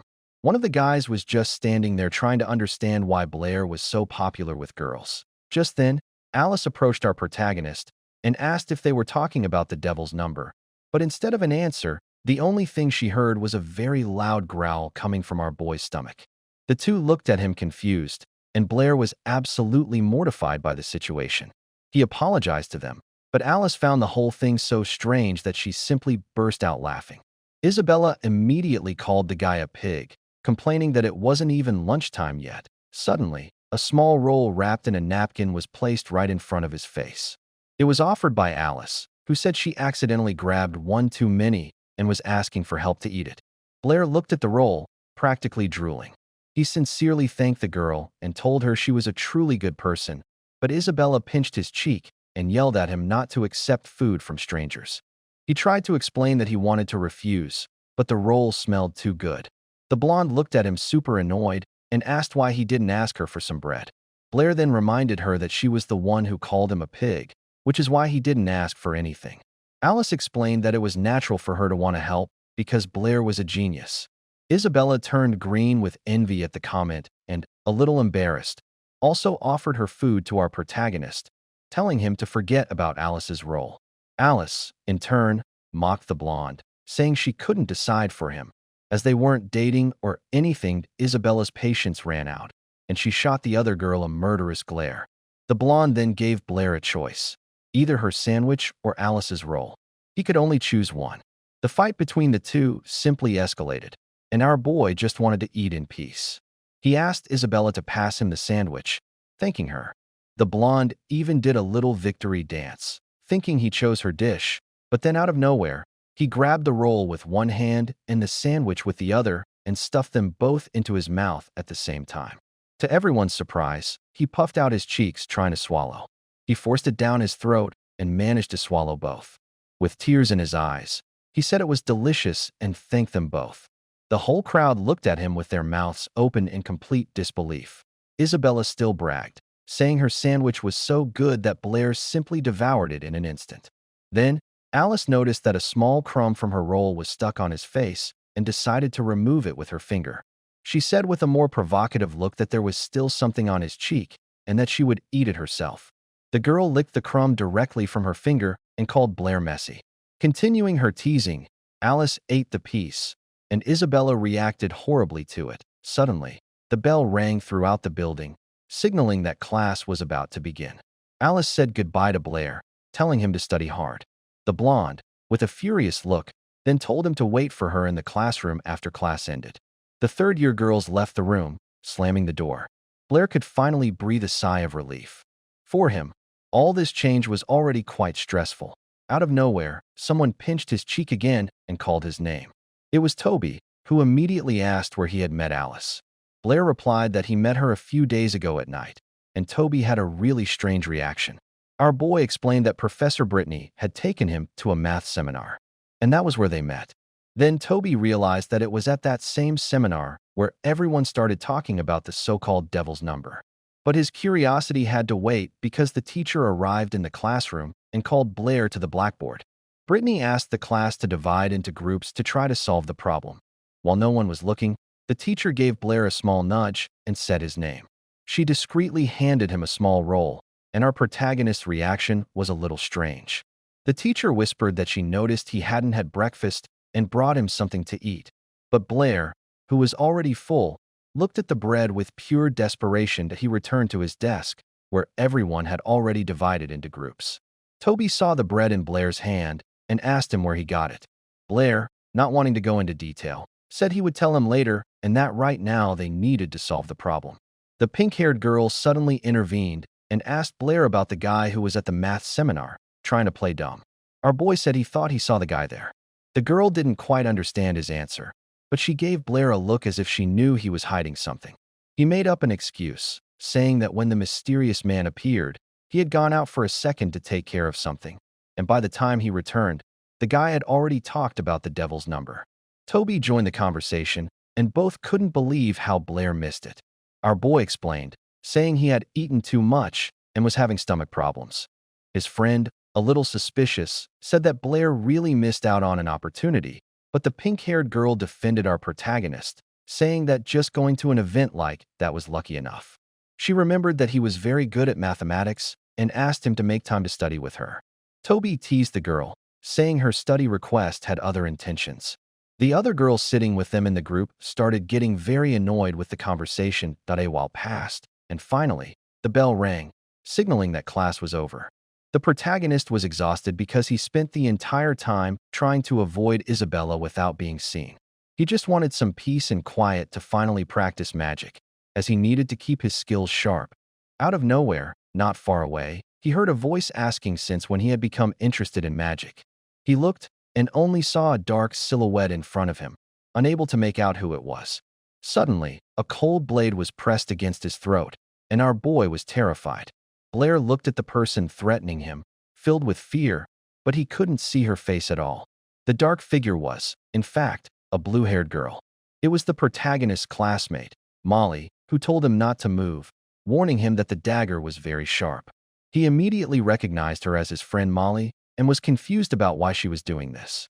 She said that he was the one who solved the riddle at the seminar and talked about the devil's number. According to her, the Blair she knew never had this kind of talent, and she demanded that he tell her why he was impersonating her friend. Our boy, showing no fear at all, replied that he was Blair and decided to keep the body swap story to himself. For now, Molly pulled the dagger away from his neck and started pinching and tugging at his cheeks, convinced he was wearing a mask. She pulled hard, annoyed, trying to rip off any disguise he had on. But then suddenly she realized it wasn't a mask. It was his real skin, and there was no point in forcing it. Tired of her whole intimidation routine, Blair kicked her in the leg, making her lose her balance. Unable to stay standing, she fell backward, but our protagonist was quick and managed to grab her by the arms, stopping her fall before she could hurt herself. All flustered, Molly yelled at him to let her go. He said he would, but only on the condition that she never point a knife at his neck again. He stared at her, waiting for an answer, and the girl looked back at him, terrified. The boy told her that she had already seen for herself that he wasn't wearing a mask. He was the real Blair. Molly couldn't handle the pressure and, with her face red as a tomato, begged him again to let her go.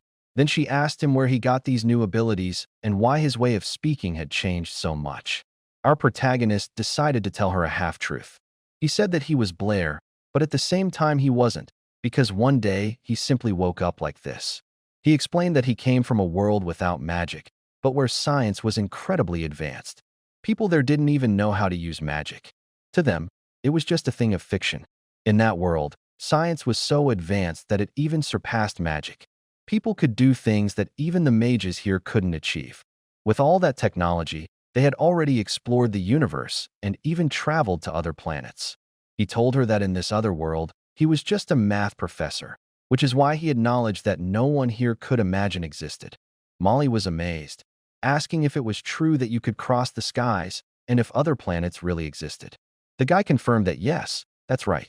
He continued, saying that there are countless other planets in space, and at the end of the day, he woke up in this world as a mathematical genius and a great mage. But unfortunately, he lost some of his memories. The girl just stood there, processing everything he said, trying to decide what to do. Suddenly, she let out a sigh of relief and seemed to have made a decision. Molly smiled and said she believed him because the Blair she knew always loved telling all sorts of fantastic stories. Confused, he asked what she was talking about.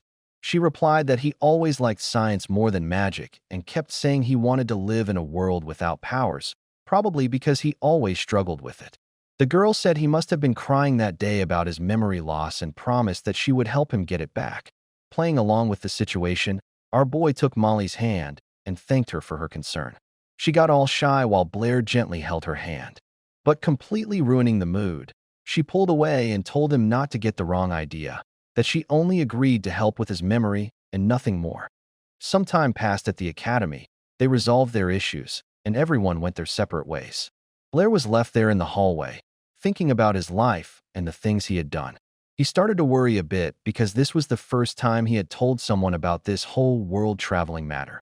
Out of nowhere, he felt someone behind him, and a gigantic hand grabbed his body.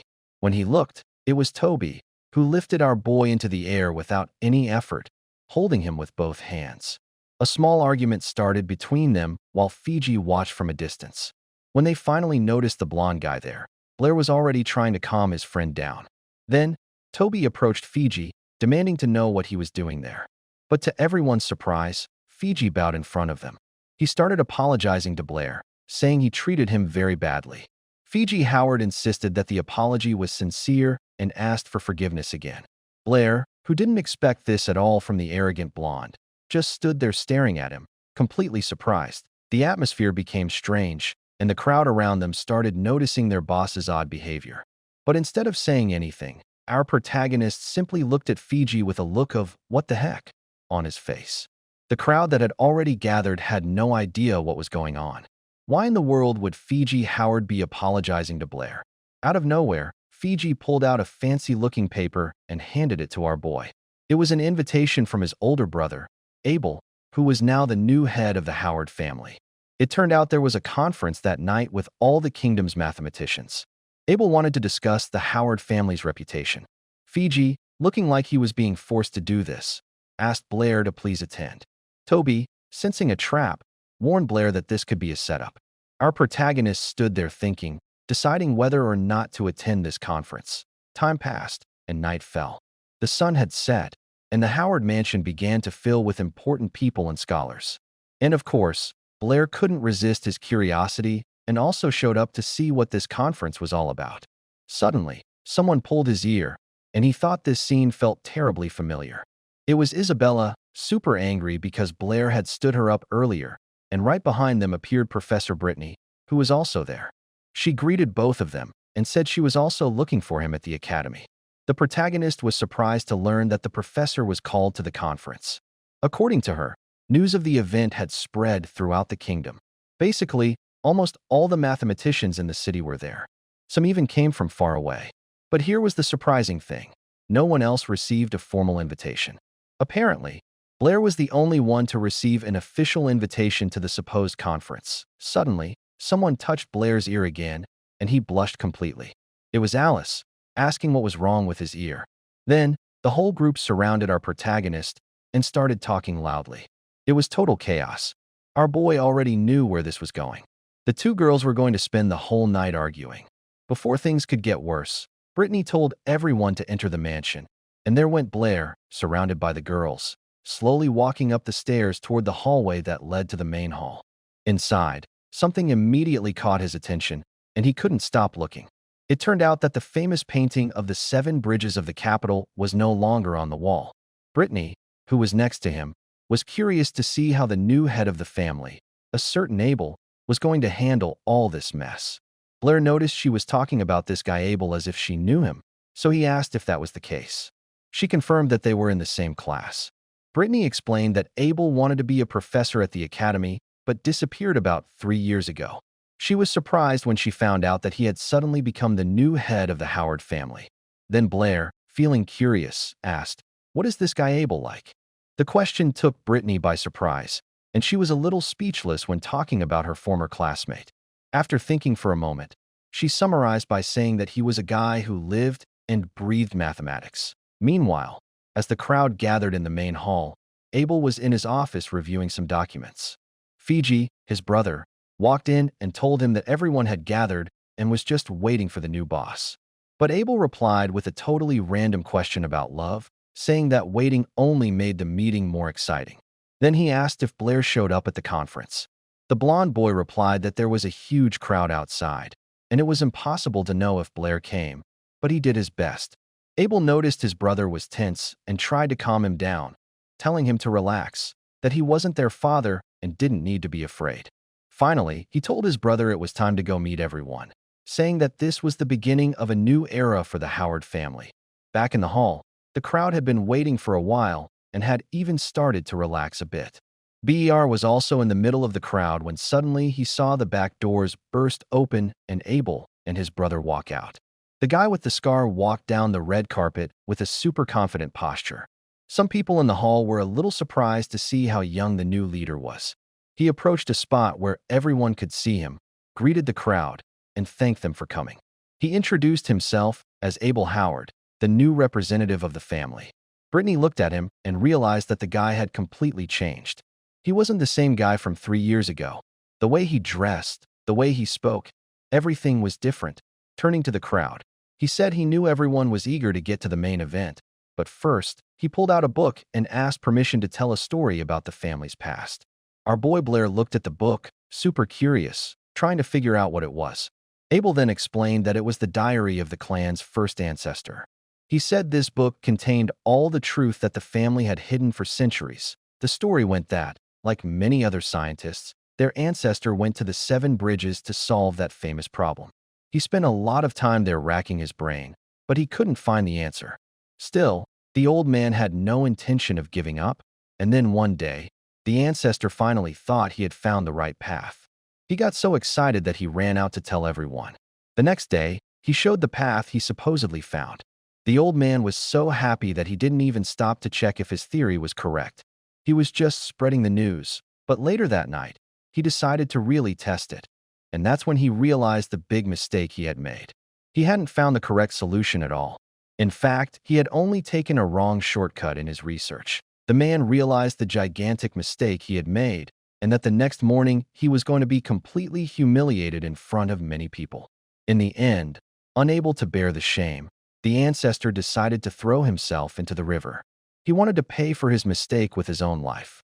He left behind a notebook where he explained everything that happened, and in his notes, he asked his descendants to tell everyone the truth, but he never imagined that his family wouldn't do as he asked. Instead, they hid the book and invented a story claiming that the ancestor had solved the problem, but the proof sank with him. All that just to protect the family's honor. And that lie was maintained until now. But you can't hide the truth forever, and now the family has to face the consequences. After all that heavy speech, Abel took a deep bow in front of everyone at the conference.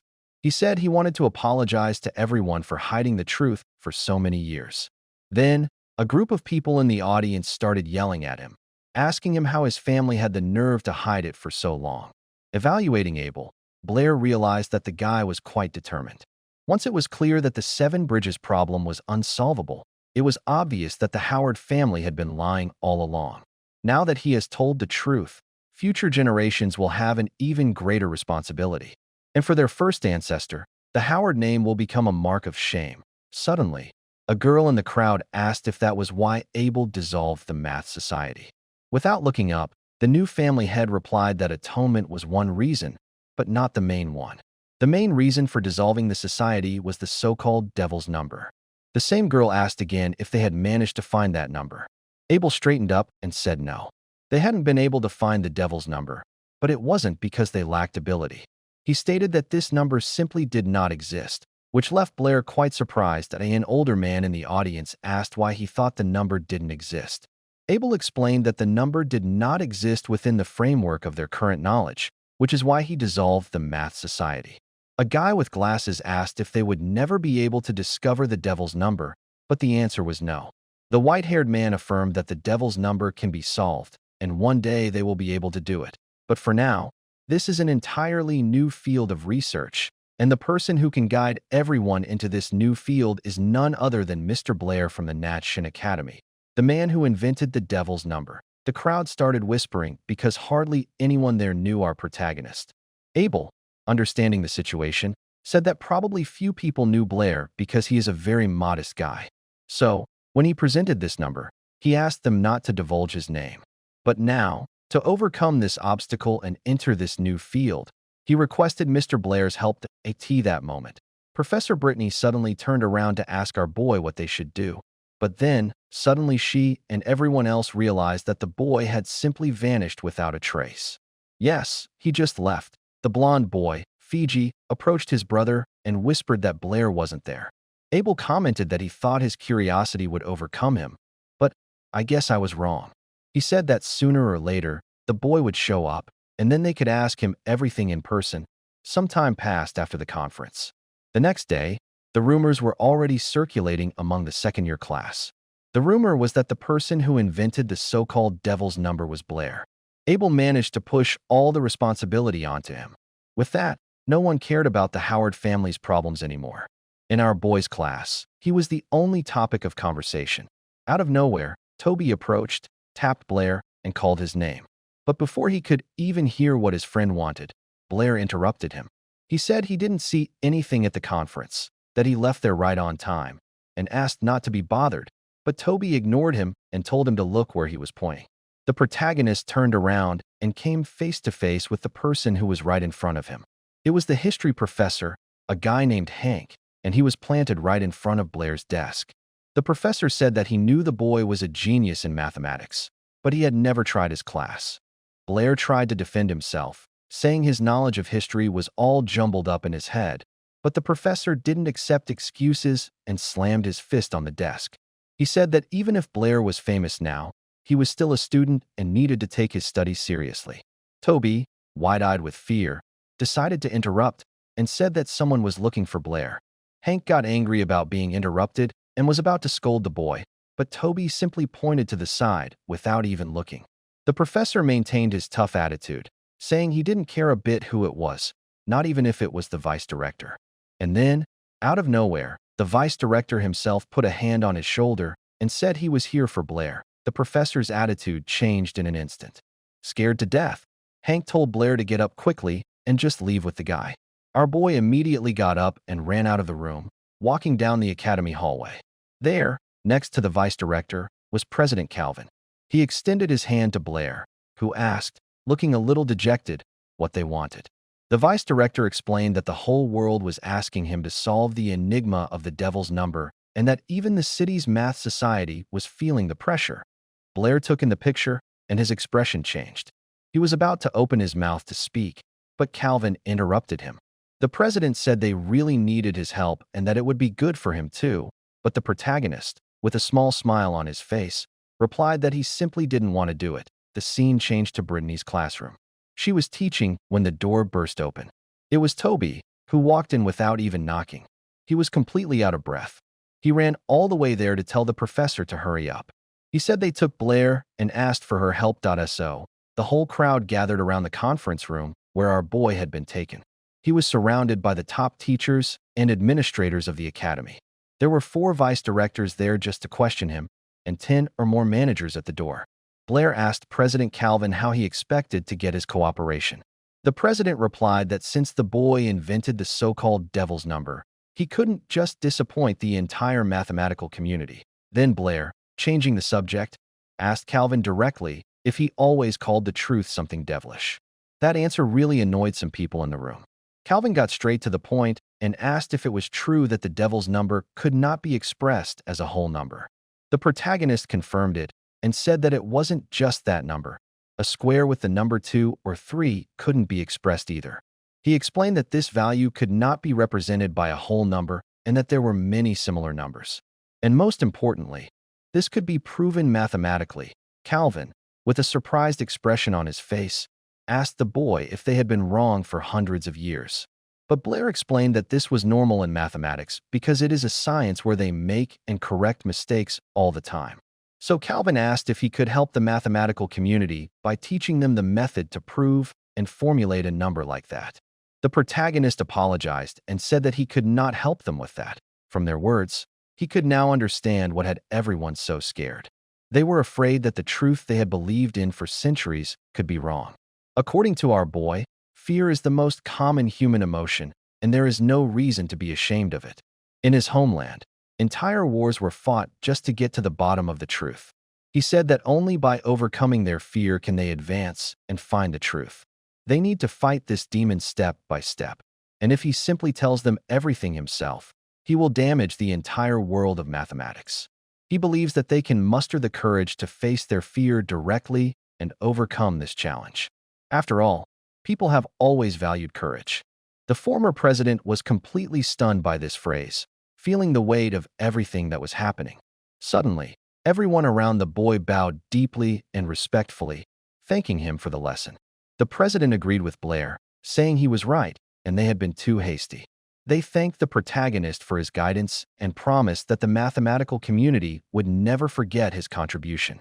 Fearful of becoming even more famous, Blair tried to persuade the president to change his mind. Suddenly, the door to the room was ripped off its hinges, and a guy dressed in white came flying out with it. The door whistled to the opposite side of the room, and some chairs flew out behind it. Everyone, including Blair, just stared in awe at the person who managed to knock down the door with such force. Everyone saw Professor Britney in the hallway, looking at the administrators with pure rage in her eyes. She unleashed all her power into the air, preparing to tear apart anyone who wanted to harm her student.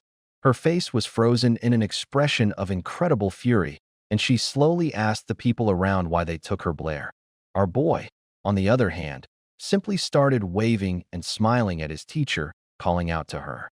He said everything was fine and that the guys just wanted to talk to him. Realizing what she had done, Britney was instantly mortified and dispelled all the magic she had prepared. She apologized to the president and the others and started inventing some excuses, but the guy didn't even care. He said it was their fault for going too far and not telling her about their conversation with the student. A while later, it was already noon, and the whole situation with Blair was finally resolved. He and the teacher were walking down the hallway in silence, each lost in their own thoughts. Breaking the ice, she tried to explain herself, saying she was afraid those people would do something to him. But the protagonist told her to relax because with so many students in the academy, no one would do anything to him. Out of nowhere, she said she had a question for him. He, very calm about it, told her to ask. Then she asked why and how he made such a big fuss with the devil's number. He explained that, as is usual in the mathematical community, he simply asked them a counter question, but the girl didn't accept that answer.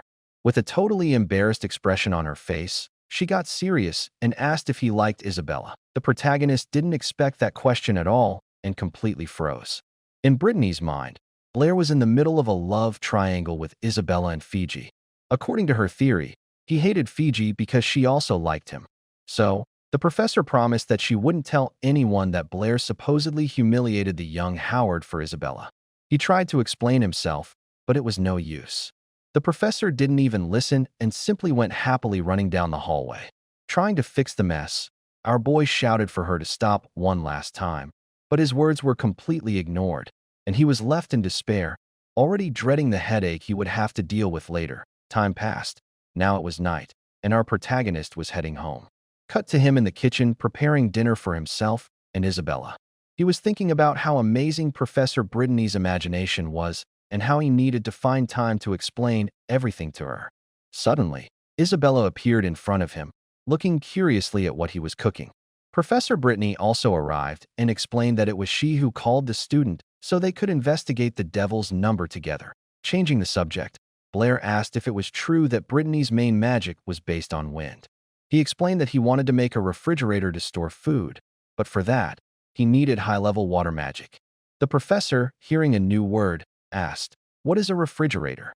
He handed her a piece of paper and said it was like a freezer for storing food. She and Isabella huddled together to see what the boy drew. Britney looked at the drawing surprised while her student gave her a small sarcastic smile. Isabella, on the other hand, found the drawing funny and started laughing nonstop. Our boy, predictably, got annoyed by her reaction, snatched the paper away, and started complaining. But the teacher took his drawing seriously and, using a water spell, created something exactly like what he drew. Our protagonist was surprised and asked how she managed to do that. She then explained that she has mastered not only air magic to the highest level, but also water magic. Isabella was shocked by this because mages who can master two elements are extremely rare. You can count them on one hand. After seeing this demonstration of power, our boy grew curious and asked, "Why is the professor still at the academy?" The question made her a little nervous, and she stood there lost in thought. While distracted, her gaze drifted toward the pot of food. To avoid answering, she quickly changed the subject and announced that dinner was ready. It turned out that the protagonist had prepared a full meal for the three of them and placed everything neatly on the table. Isabella was a little confused, as she had never seen that kind of dish in her life. Then the protagonist explained that they were all recipes from his homeland, which is why they weren't familiar with them. Isabella even doubted he could cook that well, but she was dying to try it. A little later, it was a completely different scene. The plates were clean with only a few crumbs remaining. Isabella was savoring and licking her lips after everything she ate. She absolutely loved the food our boy made and even had a dreamy look on her face. The protagonist was surprised by her reaction because Isabella almost never shows what she truly feels. He took the opportunity to joke with her, reminding her that she had said she'd rather starve than eat his food. Suddenly, the blonde turned red with embarrassment, grabbed his ear, and started complaining that the food was just too good. Seeing the whole scene unfold, the teacher started laughing, enjoying the moment. Her laughter caught their attention, and both asked, "What's so funny?" It was then that the professor blurted out that she thought they made a great couple and were a perfect match. This comment made both students turn red with embarrassment, looking at the professor, not knowing where to hide. To break the awkwardness, Isabella let go of the protagonist's ear and said she wasn't attracted to perverts. The comment didn't go unnoticed, and he replied that he didn't like arrogant girls like her either. To break the ice, the teacher changed the subject. She reminded Isabella that she was advancing to the beginner level of magic and asked her what element she wanted to train. The girl replied that she wanted to practice the wind element, just like her teacher, but the teacher explained that although wind is powerful, it doesn't help much in combat at lower levels. She said the most important thing for Isabella right now was to learn to defend herself, and for that, she suggested the earth element. But Isabella wanted nothing to do with it because she thought Earth Mage's attacks were super ugly. Hearing this, our protagonist thought sarcastically, "Wow, what a great reason." But then, out of nowhere, she grabbed his ear again fiercely. He jumped and immediately started shouting at her, asking how she knew what he was thinking. She simply replied that she didn't need to know because it was clearly written on his face. Then the teacher asked Blair what element he wanted to study. Our boy struck a thoughtful pose with his finger on his chin and, after a moment, said that since he was a child, he decided that he liked all the elements. Isabella immediately rejected him, telling him to keep dreaming because, in her opinion, there was no way in hell he had the talent to master all four elements. But looking at Blair, Professor Britney noticed something different and suddenly even got goosebumps. She said that not only can he, but he will achieve the impossible and master all the elements. Isabella thought that was utter nonsense, but the professor explained her reasoning. She said that when Blair used magic, a dense and chaotic aura formed around him, which indicated he might have the talent to control all four elements. To change the subject, she warned them that to be great sorcerers, they shouldn't rely solely on magic. She told them that even with the gift, casting spells and making gestures took too much time. That's why mages had to train in martial arts to defend themselves in hand-to-hand combat, which was often more useful. While the professor was giving her lecture, Blair was more focused on how practical it would be to use water magic to wash the dishes. Isabella immediately offered to fight him, bragging that she was better at martial arts than he was at math or magic. Britney only warned her to be careful not to get hurt. The blonde promised she wouldn't go all out and immediately provoked Blair, telling him that while he wasn't good at math or magic, at least she would be better than him when it came to a fight. The two changed and went to an empty room for the duel.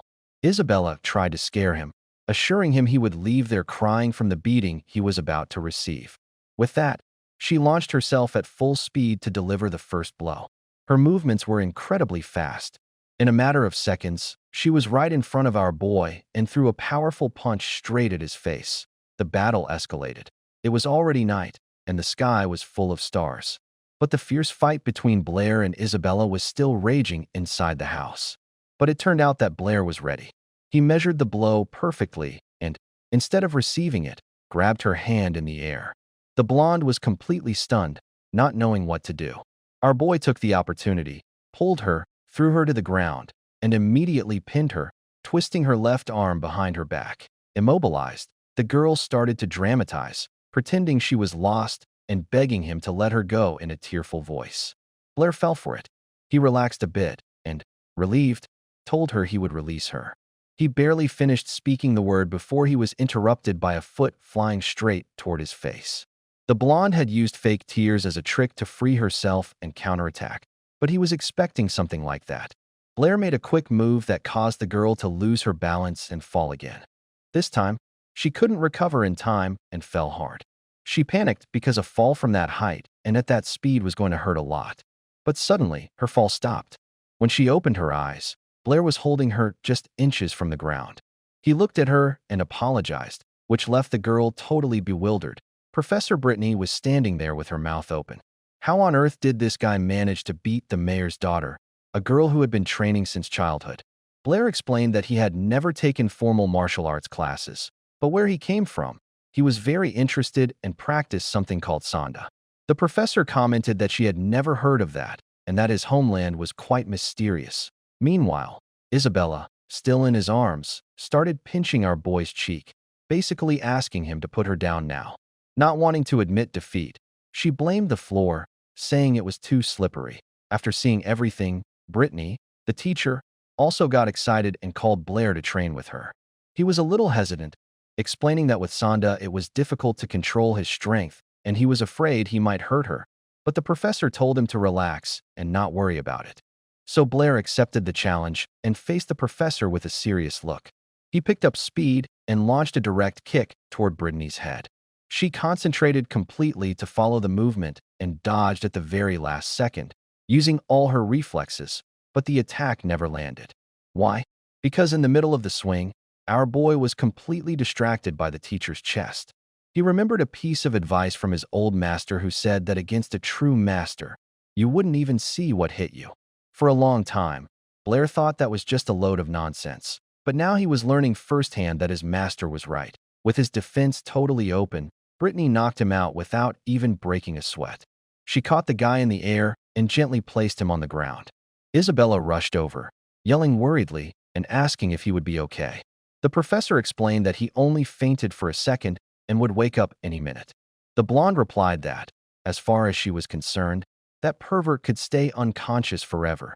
Seeing that Blair was unconscious and wouldn't hear anything, Britney took the opportunity to drop a bombshell. She said she knew that Isabella was in love with him. The girl was shocked by what she had just heard and started screaming, red with embarrassment. She tried to deny it, saying the professor was crazy and that she would never like a weird guy like him. But Britney insisted, saying it wasn't just a hunch. She was sure of the girl's feelings. Isabella was about to reply, but just at that moment, she was interrupted. Still dazed, Blair shouted the professor's name and, without even looking, grabbed the first thing he found. Isabella became even more mortified when she saw the still unconscious boy squeezing the professor's chest. Then his eyes started to open. He was coming to his senses, trying to figure out what was happening. The next day, our boy was already at the academy, sitting in class and rubbing his bruises. Toby looked at him with a mischievous smile and asked, "What happened at Brittany's house?" Already hinting at something. Blair angrily recalled everything that happened after he fainted. After that scene where he accidentally grabbed the professor, Isabella totally lost control and went after the pervert. Blair, all battered, tried to escape, shouting that she was going to break his arm. The professor had to intervene, telling Isabella to let the guy go and explaining that he didn't do it on purpose, as he was unconscious. Thinking about the student, our protagonist was angry. The girl had no technique, but she had absurd strength, enough to break his arm. He never imagined she was so skilled in martial arts. She definitely had a good master and must have trained like crazy. In this world, common people don't get the chance to learn martial arts from a young age, let alone magic. So Blair thought she must be from some noble family. Out of nowhere, Toby called out to him all excited, saying that he had already mastered the spirit summoning technique that Blair taught him. Our boy was amazed by his friend's talent, who learned such a complex technique so quickly. Toby, very excited, immediately offered to show him what he could do. He concentrated, gathered power in his hands, and invoked the fire element.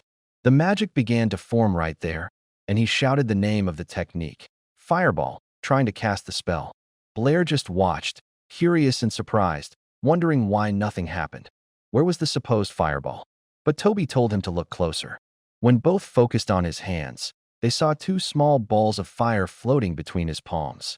Blair started mocking his friend, saying that at this rate, he would never surpass him in magic, but inside, he thought it didn't even look like a fireball.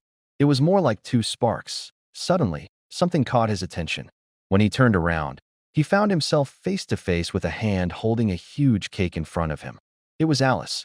She had heard that Blair had broken his arm and brought him a snack, thinking that once again, he would come without anything to eat. She even commented that Toby had probably already devoured his own food. The protagonist replied that he felt a bit awkward accepting her food, but at the same time, he couldn't stop looking at the cake. With a smile on her face, the girl asked if it was good. As soon as Blair started eating, he admitted that her food was the best of all and asked her, "What are you doing here?" She said she had a question for him. Blair promised to be honest and told her to just spit it out. Then, Alice got straight to the point. She wanted to know if he liked Isabella. The question took our boy completely off guard. Instead of answering, he asked her why she wanted to know, but the girl ignored him and insisted, wanting an answer. Blair, trying to act calm, said that right now, the only thing he was interested in was magic. She found his answer quite weak, but she seemed satisfied in the end. Before the boy had time to recover from that question, Alice leaned in and gave him a kiss on the cheek. Blair became even more flustered, and as she left, she told him she would come to see him more often.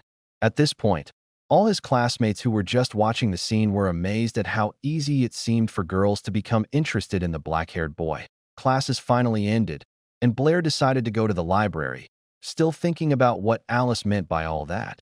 But he decided to let it go, remembering that he had already read all the magic books on that floor.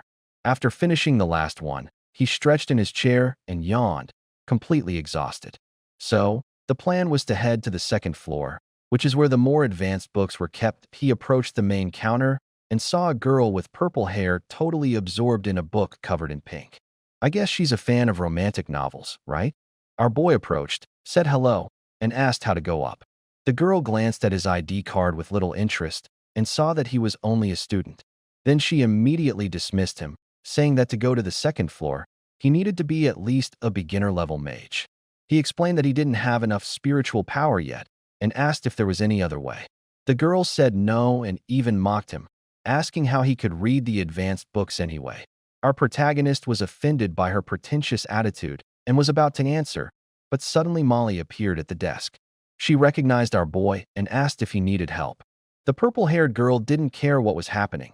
She just turned her back and told Molly to handle it. Then Molly explained that to go up, he needed a mage ID, even the most basic one. She said he could try to get a new certification, but the chances were slim since his spiritual power was so weak. Still, the boy decided to take the risk. He told her that he had just discovered a way to improve water element magic. Molly warned him that this was serious. If he failed, he would be excluded and could never use the library again. But Blair seemed completely serious. Molly thought for a moment and decided not to press the issue, accepting his request. She politely asked him to follow her and pointed to a nearby room. Molly entered the examiner's room and explained Blair's situation. One of the guys was stunned, saying he couldn't believe a student wanted to improve water magic. The other examiner thought it was nonsense, just an excuse to fool them, because the water ball technique had been around for centuries, and there was nothing to improve about it. The mage in the blue robe sent a warning to the student to think it over, because if he was bluffing, it was over for him. But Molly stood her ground, saying she trusted the boy and asked them to let him take the test. Seeing how insistent she was, the guys didn't argue anymore. The man in blue accepted and told our protagonist to enter. Blair walked into the rather rundown room and adjusted his mask before speaking. The two mages didn't even pay attention to him. They were just sitting there drinking a red beverage and chatting about life. Our protagonist greeted the two, introduced himself as Chenlu, and said he was a student of magic. He explained that he had come to show them a way to improve their water ball magic, a method that could seriously increase its power. Hearing this, the examiner dressed in red started staring at the boy. He looked nervous, and it was as if his brain had just short-circuited. Suddenly, the guy in red jumped up from his chair and shouted that he recognized the black-haired boy. He said that this was the Blair who came into his office using magic. Turning to the other mage, he said they better head to the testing room because last time, the boy almost destroyed the place. The other mage, the one with the mustache, didn't understand this reaction at all and protested, saying that he was just a student and posed no threat. The guy with the mustache then told the boy to attack him with the supposed enhanced water ball technique. Blair then began to gather all his energy around his body. He channeled mana through himself, creating fire and water elements at the same time, and then a massive flame appeared in his left hand, and in his right, a water ball began to form quickly. The water mage saw what our boy had just done and was astonished, waiting to see what happened next. He immediately began to complain to his brother that the kid could use two types of magic at once and was already preparing to cast a spell. Blair, after gathering enough mana in his hands, began to combine the two elements under pressure. The fire and water started to forcefully merge. Suddenly, as the two spells blended, a wave of water spread everywhere. The fire mage, who had already raised a shield, instantly realized that the same thing as before was about to happen again. A pressure explosion erupted in the room, sending everything flying. A thick steam rose, and as it began to clear, Blair's silhouette appeared in the middle of it all, shaking the dust off his clothes. The water mage angrily called out to the boy. He looked at him furiously and asked, very upset, how the black-haired boy managed to do that. For our protagonist, this technique is quite simple. First, you create a water ball and then a fireball. Then you simply mix the two elements, compressing them with your hands and bringing them together. And when they merge, they release much more energy than either of them separately. The man in the blue robe caught his breath, thinking about how the boy managed to use two elements. He was pleased with the result and asked him to wait there for a moment. Molly decided to tend to her guest and prepared him a cup of tea, and he thanked her in return. He felt a little awkward with the girl just standing next to him and invited her to sit down. To keep the conversation going, the young man asked if Molly was also a mage. She replied that her skills weren't as good as his, remembering impressed what Blair had just done. But our protagonist was humble and said he wasn't that great either, as he hadn't even reached the initial level yet, and that the power of the energy balls came from the technique he used. He can use two elements, but that has nothing to do with his skill. According to him, it's easier than it looks. It's like doing two different things at the same time, one with each hand. He even demonstrated it by drawing on a piece of paper with both hands. Handing the paper to the girl, he showed her that he managed to draw two animals at once. The girl said the dog and cat were cute, and our boy replied that they were actually a wolf and a tiger. Looking embarrassed, Molly said she could also do two different things at once. Meanwhile, the two mages who examined him presented themselves in the vice president's office to tell him about the student. He didn't believe a word they were saying and stated that someone at that guy's level simply couldn't create two elements at once. The guy in the blue robes named Brady insisted that he and Andre saw everything with their own eyes. A thought crossed the vice president's mind. The vice president's thought was, perhaps this guy could show a new way for magic. But the question is, how many people could actually use this kind of magic? If the technique cannot be widely used, what is the point of this? By the vice president's orders, all the managers and staff were gathered in one place. Many of them were quite annoyed by the sudden order, as some were in the middle of their own important matters. Out of nowhere, the vice president appeared with two mages. They explained that one of them had devised a completely new technique, but there was one small detail. You have to create a sphere of water and a sphere of fire at the same time, simultaneously. The guy Brady said he gathered everyone to see if this technique was something people could use in their daily lives and told everyone to try it. Some of the mages immediately began to doubt, wondering if it was even possible to achieve. The purple-haired girl looked at our protagonist and wondered if he was the one who created this magic, but she quickly dismissed the idea. After all, he was just a student. Then, all the mages in the room concentrated and began to try to invoke both elements at once simultaneously. One of them looked like he was about to achieve it. The fire began to glow, and the water began to form in his hands. But then, out of nowhere, the water got completely out of control, and the spell broke. No matter how hard they tried, they simply couldn't invoke fire and water at the same time. The whole crowd started saying that it was impossible, that no one had ever been able to do it. This guy Brady told the vice president that no one there could perform the trick, so he ordered them to take him to our protagonist so he could explain how it works. As they walked toward the office where Blair was, Brady tried to ask the vice president something, but he was interrupted mid-sentence. The old man said he believed only Chenlu could use this magic. He said, sounding a little disheartened, that perhaps no one else in the world could achieve it. It seemed like our boy was going to fail the test, but suddenly Molly appeared, and she had managed to do the trick. And there she was, with a perfect sphere of water in one hand and a sphere of fire intensely burning in the other. The three older mages instantly fell silent, looking at her with their mouths open. Molly noticed them and, surprised, greeted Vice President Elton. Our protagonist also greeted him and took the opportunity to say that Molly was super intelligent and already mastered the technique. Asking if he passed the test now, the old man explained that according to the rules, they needed at least 3 people who knew how to use the new magic. They gathered everyone from the Magic Society, and no one, apart from Molly, was able to invoke both elements. Absolutely no one else. Molly asked, sounding a little sad, if it was true that he wasn't going to pass the test, but the president replied that he had decided to make an exception for Chenlu because his method could completely change the future of magic in an incredible way. And that wasn't all. He even invited our protagonist to become an honorary member of the Magic Society. Our boy replied that it was a huge honor, but he had one condition. The president allowed him to speak, and Blair began to explain it. The condition was that Molly be promoted to assistant manager.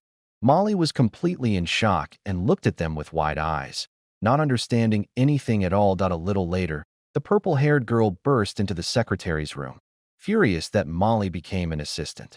She started to truly hate the blue-haired girl because she believed the position should have been hers.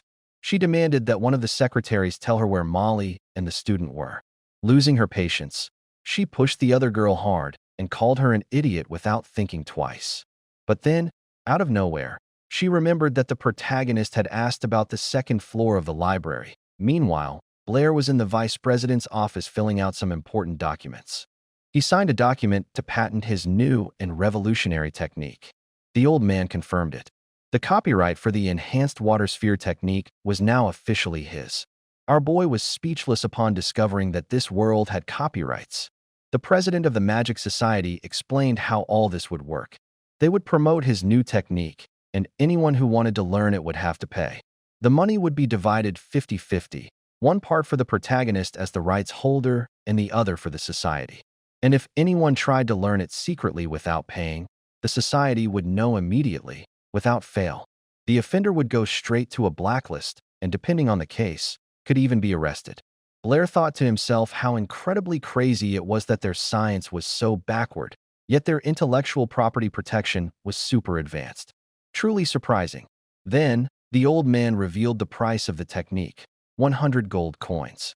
The protagonist almost fell over because, for him, it was a real fortune. But the president completely misunderstood. He thought Blair believed it was too little and immediately began to explain that the technique was for highly qualified mages, and if the price was too high, people who bought it and couldn't use it would be furious with them. The boy said he agreed with the price, but had a solution for that problem. He suggested adding a special disclaimer clause at the end of the instructions. Basically, the disclaimer would state that the technique requires a high level of skill, that people should think twice before buying it, and that there are no refunds of any kind. He even added a clause stating that the final interpretation of the rules rests with the Magic Society himself. The old man asked, "What does that mean?" And our boy explained that it was to free them from any problems or liability. The president was impressed with how thorough Blair was, thinking of every little detail. Blair made a sarcastic comment, saying that the old man wasn't foolish either and that they both thought very similarly. A while later, Molly took the protagonist to the second floor of the library. He was shocked to see that the place was much bigger than the first floor. She explained that only higher-level mages were allowed access there, which is why it was almost always empty. Up there were many books on advanced magic and new techniques that he could study at his leisure without limits. Molly noticed his reaction and asked him what he was staring at. Our protagonist, being very sweet, told her that he liked her new uniform, that it looked great on her. The girl became all flustered by the unexpected compliment and thanked him. Right after that, he changed the subject and asked if there was any book on how to increase one's spiritual power. Molly said there were only a few books on that, but she searched a bit and quickly found what he was looking for without trouble. The book was called Theory and Practice for Increasing Spiritual Power. But as she came down the ladder, Molly tripped and simply came tumbling down, falling uncontrollably. She closed her eyes tightly, bracing for impact with the floor, but felt absolutely nothing. She opened her eyes to see that the boy had managed to catch her in the air and was now holding her in his arms. There was a small moment between them, and Blair asked her if she was okay. The girl became super nervous, and for some reason, she felt like she had been in this exact situation before, at some other time, but they weren't alone. A red-haired girl who had just arrived on the second floor was spying on everything from a corner. And of course, she completely misunderstood and her mind started to fly, imagining things. The redhead assumed that Molly had seduced the boy to get the promotion, no doubt about it. So she approached Blair and started bothering him, calling him Chenlu, but he simply replied to her rudely, clearly annoyed. She congratulated him on passing the exam and, in a seductive voice, told him she always knew he would succeed from the beginning. The girl adopted a super provocative pose and offered to help, saying she would do anything for him. But Blair, completely unfazed, simply told her to leave the library, to withdraw. Her plan completely backfired. She was in shock, realizing that such a cheap trick wouldn't work on him. Blair realized he was a bit harsh, so he apologized, but right after, he threw a jab, telling her to leave because he was about to read some books that were too complicated for her to understand. Truly, the redhead apologized for being rude to him earlier and told him not to believe anything Molly said, claiming that Molly was always speaking ill of people. Our boy realized that Molly hadn't said a word about her, and since she was the one mentioning it, she was probably the true gossip, without a doubt. To shut her up once and for all, he threatened to call President Elton if she didn't leave immediately. The girl took the hint and quickly retreated, making her exit. Finally, with some peace and quiet, Blair could dedicate himself to his reading without interruptions. Anyone involved in magic knows that spiritual power depends on your natural talent. The more talented you are, the faster you level up, no doubt. Right now, mages know two ways to boost this power, either by meditating or by constantly using magic nonstop. But the author of the book Blair was reading discovered a completely new method. When a mage learns a new technique, it completely drains their spiritual power. However, after they rest, not only does the power return, but their maximum capacity receives a significant boost, a great increase, so the logic is quite simple. Blair needs to completely exhaust his magical energy and then let it recover repeatedly. By doing this, he can become much stronger, breaking the limits of his own talent, without a doubt. The protagonist was super excited about this and decided to try the technique today. This was his chance to become a true mage for real. Without wasting a second, he rushed to his favorite spot near the academy fence in a great hurry. But then, out of nowhere, a strange thought crossed his mind, and he stopped dead in his tracks with a thoughtful expression. He had the annoying feeling that he had forgotten something super important and ran back home. When he got there, he found the two girls with incredibly annoyed expressions on their faces, very angry. The reason? He forgot to prepare dinner for them. Blair was shocked by how dependent they were on him. He thought to himself that they were like little helpless pets who couldn't fend for themselves. Isabella jumped up from the table and started complaining, demanding to know why Blair was so late and hadn't prepared anything for them to eat. Absolutely nothing. Without arguing, he simply took an apron and put it on. He explained that he was taking care of some things at the Magic Society and thought the professor would cook something. Our boy then asked, What is the blonde doing here? And she, looking super excited, rushed to share the news with great enthusiasm. She dropped the bombshell. Starting today, she was also going to live at the professor's house. Blair was completely surprised, speechless. The news was so shocking that he dropped the frying pan on the floor. His terrible reaction annoyed the girl, who couldn't understand why he wasn't delighted to live with someone as incredible as her. Truly, S.O. Britney. The professor explained that Isabella was moving in with them to make it easier to study magic and mathematics together. Our protagonist didn't believe that story at all and turned toward the stove, grumbling nervously with distrust. The blonde, Isabella, noticed he was talking to himself and immediately began to threaten him. Blair decided to ignore the chaos for a moment. He thought that one way or another, he needed to finish his magic experiments today without fail. Finally, dinner was ready, and everyone sat down to eat. Isabella was the first to finish her meal, releasing a satisfied sigh, but our boy immediately shattered the calm by telling her to clean the dishes right away. Later, as the group went to wash up, Blair burst into the bathroom unannounced. He was trying to tell Isabella she'd forgotten to tie her hair up again, but he walked in while the two women were changing and saw them completely nude. He turned bright red with embarrassment. His only answer was a slipper flying straight at his face. Time passed, and night fell, with everyone preparing for bed. Blair sat at his room's desk, reading and annoyed that he had to look after these women like helpless little children. Fed up, he jumped up and slammed his hand on the desk. He decided he was done with chores, and it was time to learn a new technique. He opened his book and resolved to master the Firebird spell described in detail within. Just then, a knock came at the door. Annoyed, Blair asked who it was. It was Isabella, who had come to check on him before bed. She claimed she was worried about having thrown the shoe at his face, but Blair saw through the excuse and asked her directly what she really wanted. Embarrassed, she confessed she couldn't sleep and asked about his plans after graduation. Blair seemed confused, as he hadn't thought about it, replying he would probably just stay at the academy as a teaching assistant. Unable to control her emotions, the girl rushed over and fiercely grabbed his arm with both hands. In a near-pleading voice, the blonde begged him to consider going to the capital after graduating from the Magic Institute, saying her father would help him get in so they could study together. She imagined a scenario where he would cook for her every day and admitted she felt very comfortable around him. Blair grew nervous with her so close and insisted that more studying would be a pointless waste of time. He simply wanted to stay at the academy and focus on magic. Isabella worried if he could learn magic properly just at the academy. He explained that Professor Britney's talent and knowledge were more than enough to teach him. Hearing the professor's name, Isabella immediately grew jealous, seeing her as a rival. Her tone changed as she accused him of wanting to stay only to be close to Britney, not her.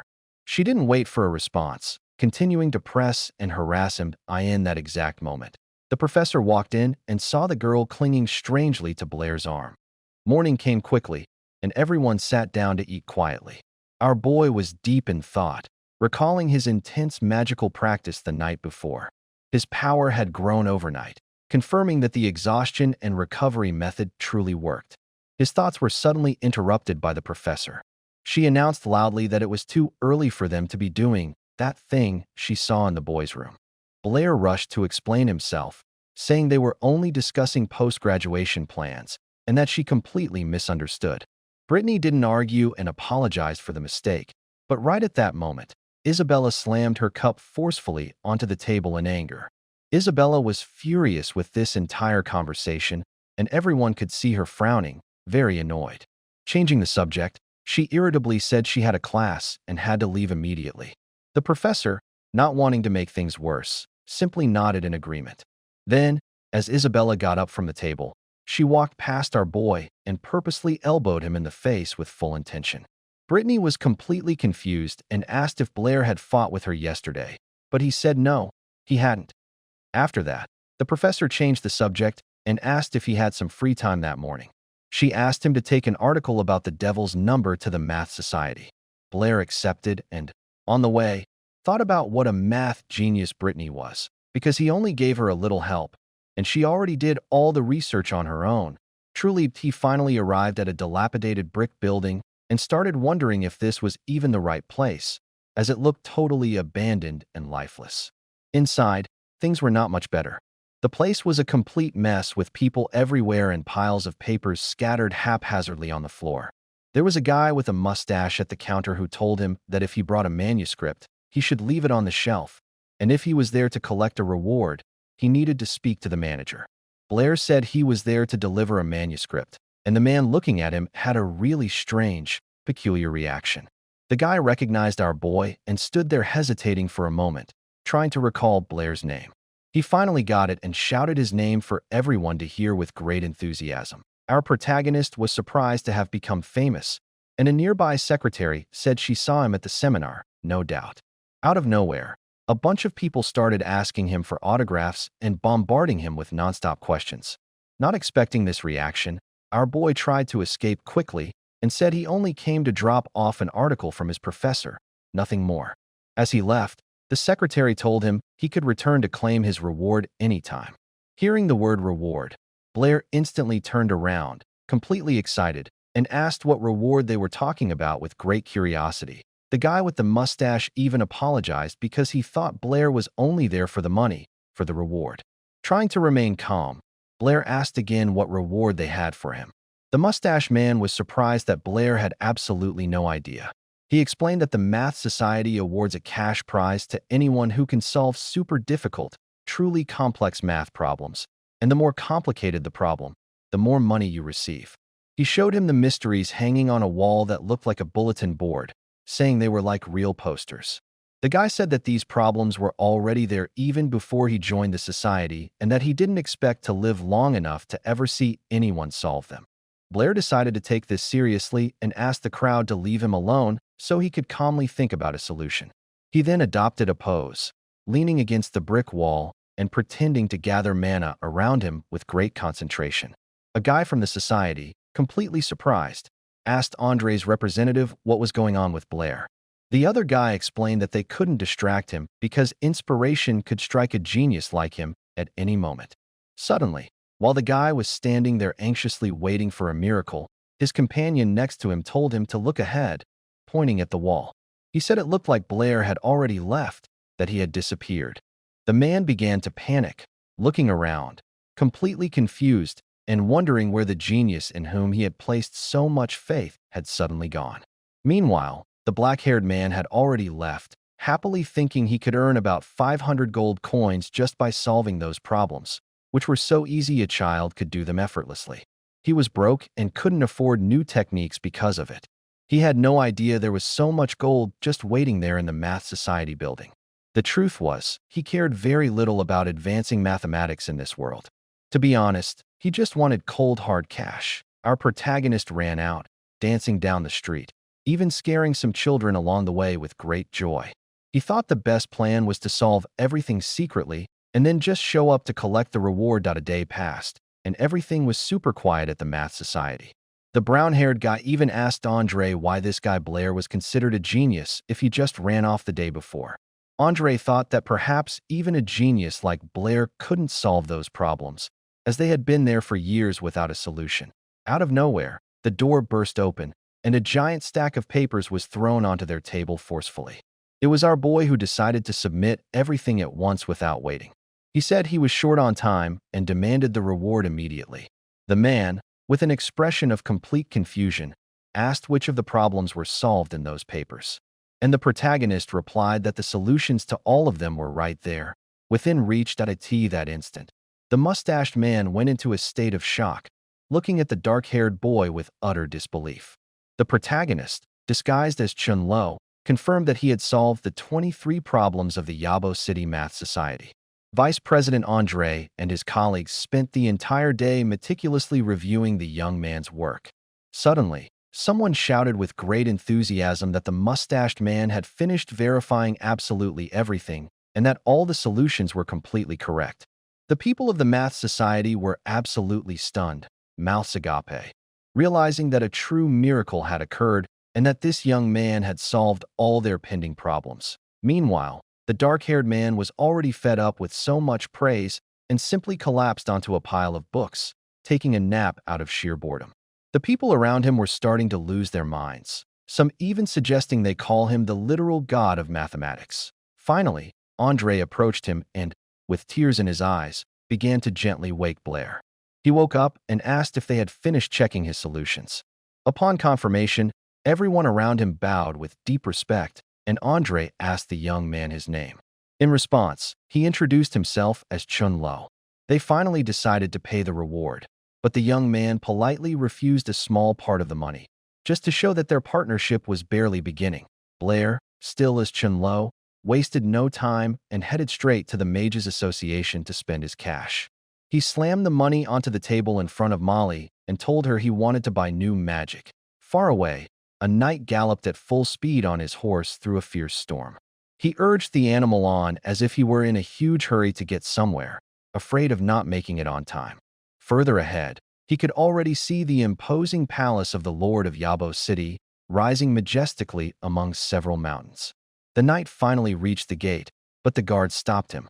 The messenger then announced that he brought an order from the capital and had to deliver it personally to the city's leader. Upon reaching the Lord's office, the knight handed the letter to a distinguished gray-haired gentleman. This man is Azam Tom Clavios, the Lord of Yabo City. As he read the letter, his face showed an expression of confusion, and he asked if what was written in it was really true. The messenger confirmed that a guy named Bird was already in Yabo City. The capital had confirmed it, but no one knew his exact location. The mayor's wife heard the name Bird and said he was a traitor and a high-level mage who disappeared 3 long years ago. Clavios did not understand why this guy had returned to the city and worriedly said that if he used his powers, it would be the end for Yabo City. While all this was happening, our protagonist was sitting in a classroom, and out of nowhere, his pen fell to the floor. He let go of it out of pure weakness, as he had exhausted all his energy the day before learning the new magic he bought. The 500 gold coins were not enough, and he was already thinking of a way to get more money. Toby, just to annoy him a bit, commented that Blair always looked tired ever since he moved in with Britney. Meanwhile, most of the girls in the class were all huddled around one of them who had drawn a picture of the so-called god of mathematics. On the paper, Blair, disguised as Chenlu, could be seen adopting a very manly and heroic pose. Annoyed by the scene, Toby called the girls silly and started grumbling. Seeing this, the protagonist asked what god they were talking about. Toby explained that recently a guy named Chenlu appeared and solved 23 of the Math Society's toughest problems. It was all anyone in the entire Onin Kingdom was talking about. Blair was secretly pleased with this popularity, but at the same time, it annoyed him that his fake name had basically become a deity, a divine being. Toby commented that a guy so good at math must be an old man, not a young one. He then changed the subject and asked Blair who he was going to team up with for the magic training after class. Our protagonist was surprised and asked why Toby wasn't going with him. His friend explained that he wouldn't participate because his level was still too low for it. He also warned him that 2nd and 3rd year students would be there too, and Blair had a rather strange reaction to this information. Night finally arrived, and it was time for the training to begin. The instructors explained that the goal was to develop the students' magical skills by giving them the opportunity to put everything they had learned into practice. But they made it very clear that although practice was important, safety came first. Therefore, most of the dangers in the mountains had already been eliminated. But students must be very careful and not stray too far from the designated area. They now had to divide into teams of 3 or 4 people. The task was to spend a night in the mountains and return by noon the next day. As soon as the explanation ended, Isabella and Alice headed straight toward Blair. Isabella asked him who he planned to team up with so that he wouldn't have to choose between them and make the situation awkward. He suggested that they all stay together. Alice laughed, finding him very sweet, and said he had a great heart for wanting to stick with all his friends. She liked the idea. Isabella, on the other hand, was quite annoyed because she wouldn't be able to be alone with Blair. Seeing the expression on her face, the other girl asked if she was willing to join the team. With few options, the blonde ended up agreeing. Our boy was relieved that the situation didn't turn into a fight. Suddenly, the scene shifted to a distant place behind a mountain. A gray-haired man appeared, looking out at the horizon. He turned and informed a certain Lord Bert that the sun had already set. Bert remained silent for a moment, thinking about what to say to his men who were awaiting orders. He finally announced that they had reached their destination. Looking at the mist-covered mountain peaks, He said that Yabo City would not see tomorrow's sunrise. Back in the mountains where the exercise was taking place, night had fallen, and the sounds of nature took over the place. A small white rabbit, relaxed in the grass, suddenly felt someone approaching. Without wasting time, it began to accumulate fire magic in its mouth and launched a fireball at the intruders. But out of nowhere, just before reaching its target, the fireball simply vanished into thin air. The one who stopped the magic was Isabella, who extinguished the attack with a simple gesture. The girl was extremely excited to have managed to control magic released by a wild animal. Blair, who was nearby, began to explain that if the rabbit lost control of the fireball, it wouldn't be able to move. Then, out of nowhere, our boy jumped when someone grabbed his ear without warning. It was Isabella. She decided to teach Blair a lesson, telling him he shouldn't grab rabbits by the ears. She took the small creature and held it against her own chest, petting it tenderly. Then someone grabbed Blair's ear again, but this time it was a much gentler tug with no intention of harm. This person was Alice. She approached Blair excitedly and asked if he was hurt. Resuming the conversation, our boy decided to ask Alice if other animals could also use magic. She confirmed it with certainty. Alice explained that on the Divine Grace continent, people and most animals possess magic. However, they usually only control a single element and cannot do anything too complex. For example, rabbits only control fire, and, at best, they can conjure some fairly weak, small water bubbles. She also mentioned that no one knows the answer to that question Blair asked Professor Anthony. Elsewhere, a man was standing in the middle of the forest near a rock, simply lost in thought. It turned out this man was Professor Anthony, and a shadowy figure slowly approached him. Eccles approached the professor and asked him why he wasn't patrolling the mountains. Anthony replied that he was still thinking about the question Blair asked him. The vice president was curious and asked what the question was. He explained that our protagonist discovered that rabbits can spit fireballs from their mouths and wanted to know why humans couldn't do the same without using spells or gestures. He paused here and also started pondering the matter, worrying greatly and getting obsessed about it. Now both were standing in the middle of the forest, overthinking everything. The gray-haired man, Achal, snapped out of his thoughts and told Anthony that he needed to leave and protect the students. The professor, however, remained totally obsessed with the enigma, pointing out that Alice answered the question. But the vice president got annoyed, raised his voice, and simply ordered Anthony to go protect the students once and for all. Meanwhile, Blair's group decided to take a break and rest by the fire. Isabella, holding her shirt in a rather suggestive manner, said that our boy had already felt something before and asked, who had more, her or Alice?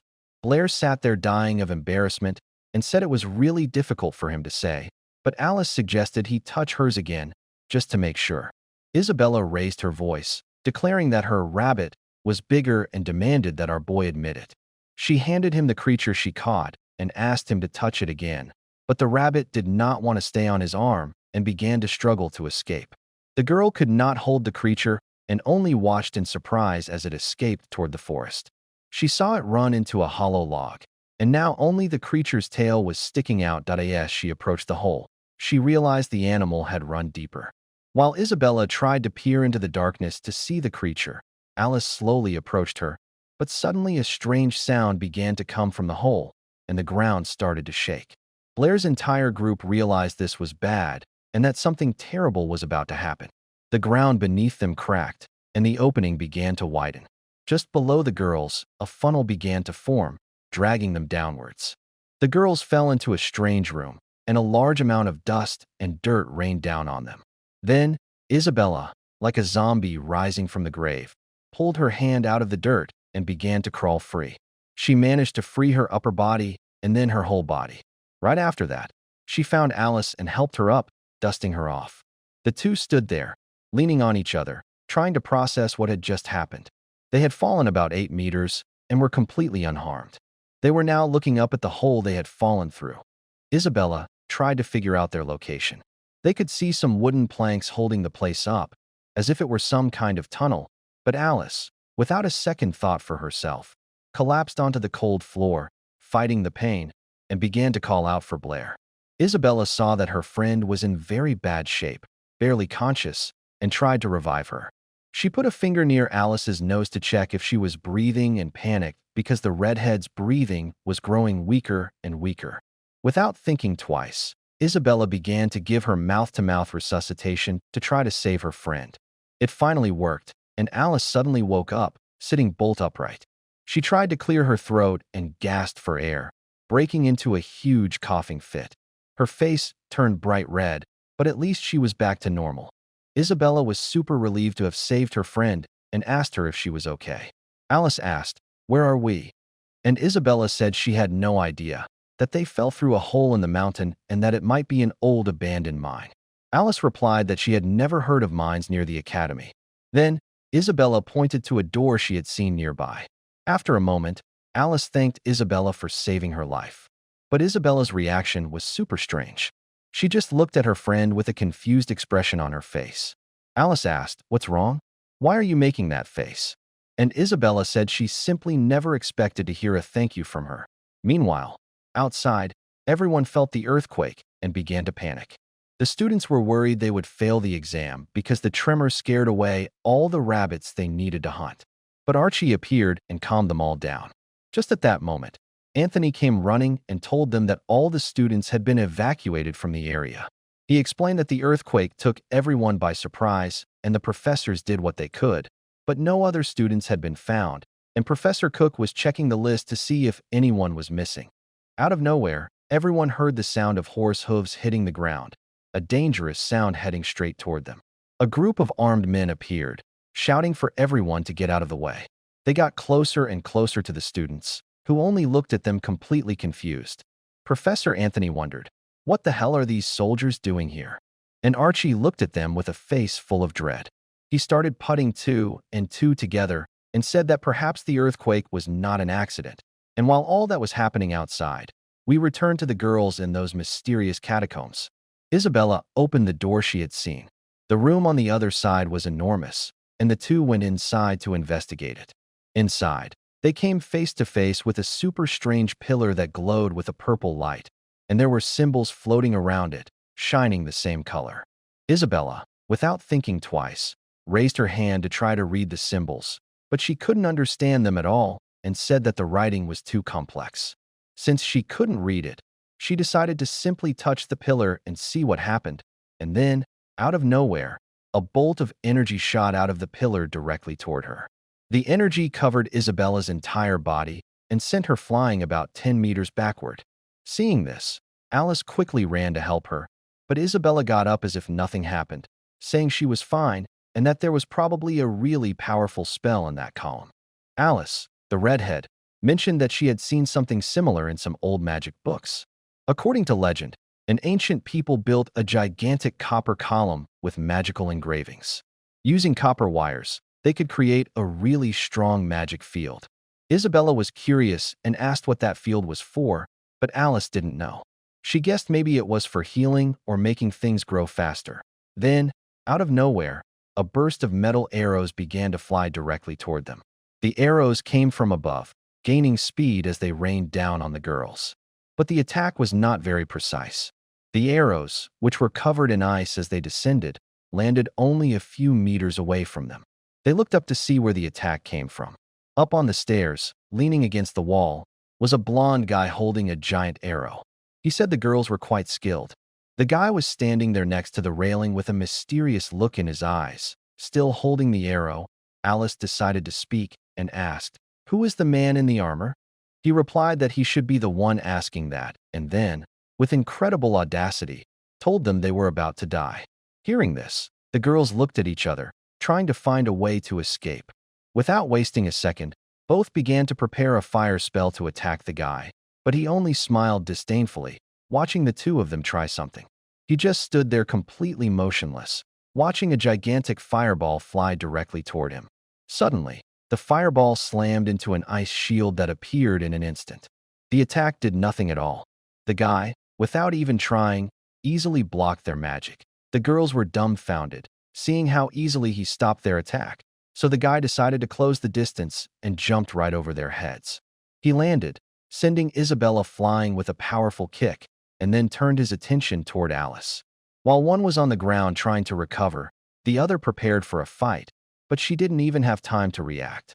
The guy stabbed his spear into the wall right next to Alice's head, just as a display of force. She froze, not knowing what to do, and the white-haired man gave her a smug smile.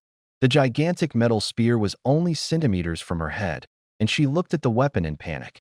Then the guy grabbed Alice by the neck with his left hand and began to squeeze. He squeezed hard, making her cough and gasp for air. The white-haired man lifted her off the ground with a single hand, continuing to choke her while she struggled to say something. But he wasn't listening. With a grim expression, he apologized for something. He said he needed to kill them just as Alice was about to pass out. At that moment, the man drew the sword from his belt.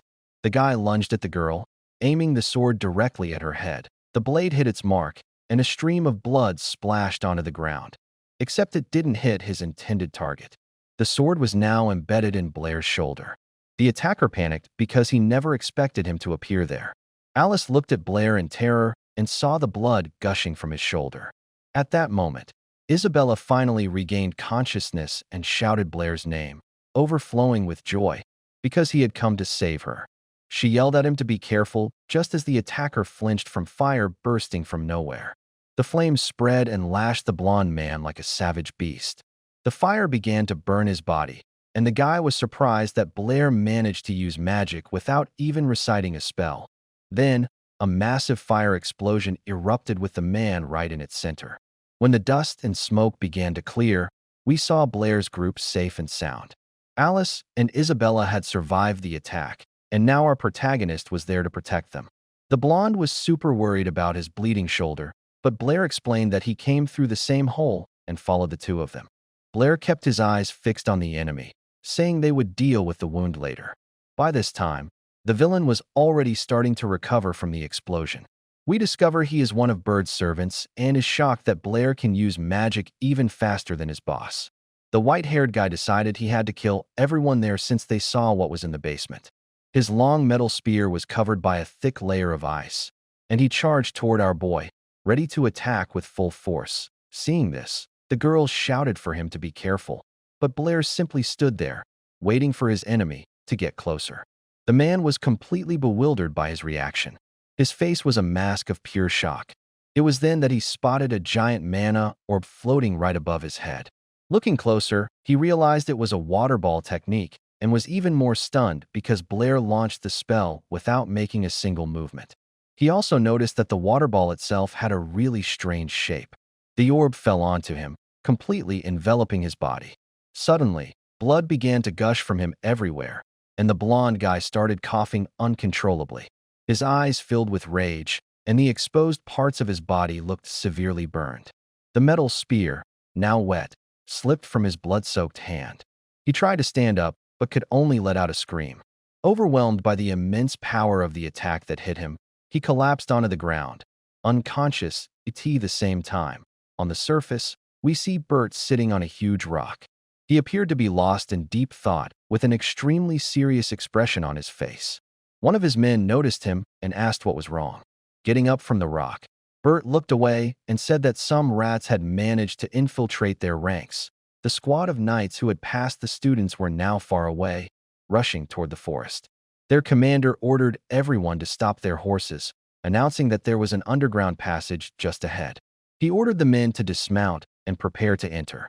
It turned out that the leader of the bandit group was a highly trained warrior named Bert, a high-level mage, and an extremely dangerous guy. One of his subordinates then tapped the captain on the shoulder and pointed forward. There, a short distance away, a lone mage with a staff stood in the middle of the road, blocking their path. It was Bert himself. He turned toward the knights as if they were old friends, and simply informed them that the passage was completely closed. Without thinking twice, the knights decided to go all in, launching a total frontal assault. They got into formation one behind the other, waiting for their commander's signal. One of the knights even turned to the one behind him and told him to stop following so closely. Filled with bravado, they finally charged the mage, and the clearing was loud with their battle cries. The scene shifted to a dark-haired knight on the ground with his head covered in blood. He had dropped his sword and lay in the mud, struggling to breathe among his fallen comrades as a torrential rain poured down ceaselessly. Regaining consciousness, surrounded by the bodies of men and horses, He grabbed his head in deep agony. That night, Ethan realized he was the sole survivor of the brutal massacre. Out of nowhere, he heard a voice calling his name coming from one of the nearby bodies. It was his uncle, still desperately clinging to life. The young man ran to his uncle and stared at him with tears in his eyes. The uncle's legs were gone, and Ethan began to feel overwhelming rage at what had happened to him. But the older knight told his nephew not to worry and handed him something, telling him he needed to finish the mission. Ethan panicked, saying he couldn't do it. He explained that the mage defeated an entire army alone, that Bert killed his commander single-handedly, and that he could crush him with a single finger. The boy tried to save his uncle, clinging to him, but the man was only focused on the mission and pleaded with his nephew one more time to complete it. As he begged Ethan to save Yabo City, the uncle's hands went slack, and he collapsed to the ground. The young knight realized his uncle had finally died and was completely overcome with emotion. Filled with despair and rage, Ethan began to scream like a madman. Meanwhile, deep in the same dungeon where Blair's group was, something else was happening. After taking down Bird's subordinate, the girls finally had a chance to tend to our boy's wound. Isabella was super curious about how the protagonist could use magic without an incantation, but he denied everything. Not getting a clear answer, the girls simply pressed hard on his wound. Blair, having received that blow, let out a cry of pain and started writhing on the ground. After that, Alice advised Isabella to be gentler, but the blonde retorted that he didn't need to show off his skills. Anyway, their attention now turned to a mysterious pillar in the middle of the room. The redhead said she read in a book that the pillar created some kind of magic formation. They didn't know exactly what it was for, but they were sure the previous earthquake had something to do with it. Alice also commented on the guy who attacked them, and apparently, this whole system was much more complicated than it seemed. Blair said they needed to find a way out quickly and report everything they had seen. He said he didn't want to handle this alone, but out of nowhere, a sword was pressed against his throat. The girls looked and saw a man standing right behind Blair and started to panic. A knight had stealthily approached without anyone noticing, and now the blade of his sword was pressed right against our protagonist's neck. The guy in armor then asked the group who they were and what they were doing there. Realizing the knight was distracted for a split second, Blair moved quickly, extended a hand, grabbed the guy's forearm, and in a rapid motion, ducked to get out from under the blade. The knight's face showed total surprise at the dark-haired boy's skill. Taking advantage of the guy's hesitation, Blair instantly went on the offensive, grabbed the knight's arm, twisted it behind his back, and applied an arm lock. With the guy immobilized, he warned the girls that the knight was not alone. He had a companion. Isabella simply stared at the brown-haired knight, a look of surprise on her face and an interest she didn't even try to hide. The knight, whose name is Ethan, demanded that Blair let him go, shouting that if he didn't, the entire city of Yabo would be destroyed. Hearing this, Blair simply froze, looking at the armored guy completely bewildered. Our protagonist's whole group was curious about this and asked what he meant. After finally releasing Ethan, he began to explain, and Isabella insisted on more details. The knight revealed that the capital had known for a few days that a guy named Bird had invaded the city, but no one had been able to find him. The problem was that they had no idea how strong this guy, Bird, was. Blair, hearing all this, innocently asked, "Who is this Bird that everyone is so afraid of?" Then the whole group started laughing because it was incredible that our boy knew absolutely nothing. Alice then began to explain. She said that Bird is, in short, the most famous and dangerous criminal in the Lawn Kingdom. Even small children know his name, and to make matters worse, he used to be a general in the royal army. The guy is not only good in a fight, but he is also a top-notch mage with massive magical power. He was like the biggest name in the kingdom, but no one imagined that in the middle of a battle, he and his army would simply switch sides and betray everyone. Since that day, Bird has been completely off the map. The king even offered a huge reward for his capture, but to this day, no one has even come close. Then Isabella turned to the knight and asked for more details about Bird. She wanted to know if it was true that he came to Yabo City just for that structure and what that thing actually did. Ethan, with a terrified look on his face, replied that the magic system could destroy the entire city. Blair's group couldn't believe it and asked again if he was serious. Could the whole city be wiped off the map? The knight then explained that the formation is made of 118 pillars scattered inside the mountain, and no one knows who put them there or why. What they do know is that this structure has been there for over 1,000 years. 10 years ago, the city's leader found out and called a group of mages to investigate the matter. The mages discovered that this formation is much more powerful than current magic. If activated at full power, it will generate enough energy to destroy all of Yabo. Since there was no safe way to dismantle the thing, they sealed the area and made it a top-secret location. The knight had no idea how this guy Bird managed to turn it on, but the fact is that the formation is now active. Blair started wondering how they were going to shut this thing down. It was then that Ethan showed them a magic stone in his hand and said that would help. Our protagonist team simply looked at the stone, totally confused, so Ethan explained. The formation has a lot of pillars, but there is one main one, the master pillar, that connects everything, and this stone he holds was found right next to that master pillar. Mages performed some tests and saw that just bringing the stone close to the pillar drastically reduces the formation's power, and if you touch the stone directly to the pillar, it loses all its power. Blair immediately understood. Their mission is to find that main pillar. Ethan agreed, but warned them that Bird is much stronger than they think. Our protagonist suggested that the knight call as many soldiers as he could to help with the mission, but he replied that it was already too late to call for reinforcements and that they needed to handle this quickly. That's because the formation would reach maximum power in 1 hour. He puffed out his chest and said that he was the only one who could find the pillar and that everyone else needed to hide in a shelter since they were civilians. But right in the middle of this heroic speech, Blair, barely containing his laughter, pointed at the guy's pants and said he didn't want to interrupt his moment of bravery. Ethan, who was feeling very important and powerful, looked down and went into complete shock. There was a huge wet spot right on his crotch. The guy's face turned red as a tomato, and he started stammering, making up an excuse that it was the rain that wet his pants. Suddenly, Isabella stood up with an annoyed look, as if wanting to say something. She declared that her family, the Clavios, had protected Yabo City for generations and that it was her duty to help. She then announced that she would accompany them to deactivate the system. Just then, Blair overheard that the reward for Bird's head was 100,000 gold coins, and his jaw dropped at the amount of money.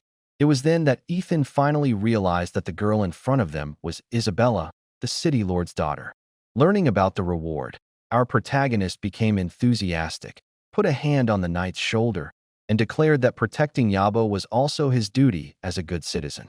Seeing her friend's attitude, Alice also decided she wasn't going to run away and agreed to go with them. The knight was quite moved by their courage, realizing they genuinely wanted to help the city.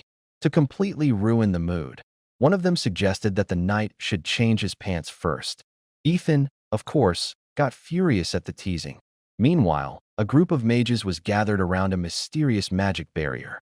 They were using all sorts of spells to try to punch a hole in it, but nothing worked. The giant dome simply resisted all their attacks. One of the mages turned to a guy named Elton and said that their magic wasn't having any effect on the barrier. Another named Andre said they should wait for the president to return, but the vice president rained on everyone's parade by telling them the president was heading to the capital and wouldn't be back until tomorrow morning. Out of nowhere, the mayor of Yabo appeared in front of them and asked how things were going. Elton explained that even with all the mages gathered, they hadn't been able to even scratch the barrier. The group leader explained that the vanguard had already managed to pass the barrier and found a plaque with something written on it. Now, all they could do was hope for the best. Meanwhile, walking through the underground tunnels with the team, Ethan suddenly blurted out that his mission was too dangerous. Suddenly, Blair turned around and hit him on the back of the neck. The knight wasn't happy about being treated that way and asked why he hit him right there, near the spider web. Just then, he felt something moving on his neck and reached for it. He looked at his hand and saw a yellow spider with a white head. The guy couldn't even look at the thing and simply ran away screaming like a lunatic. In his panic, his foot hit a plate on the floor that sank under his weight. In the last second, Blair managed to pull Ethan back by his clothes, saving his head from a whizzing arrow. Realizing he was nearly killed, the knight thanked our protagonist. Our boy then warned the group that the place was full of traps and asked if they were sure they wanted to continue.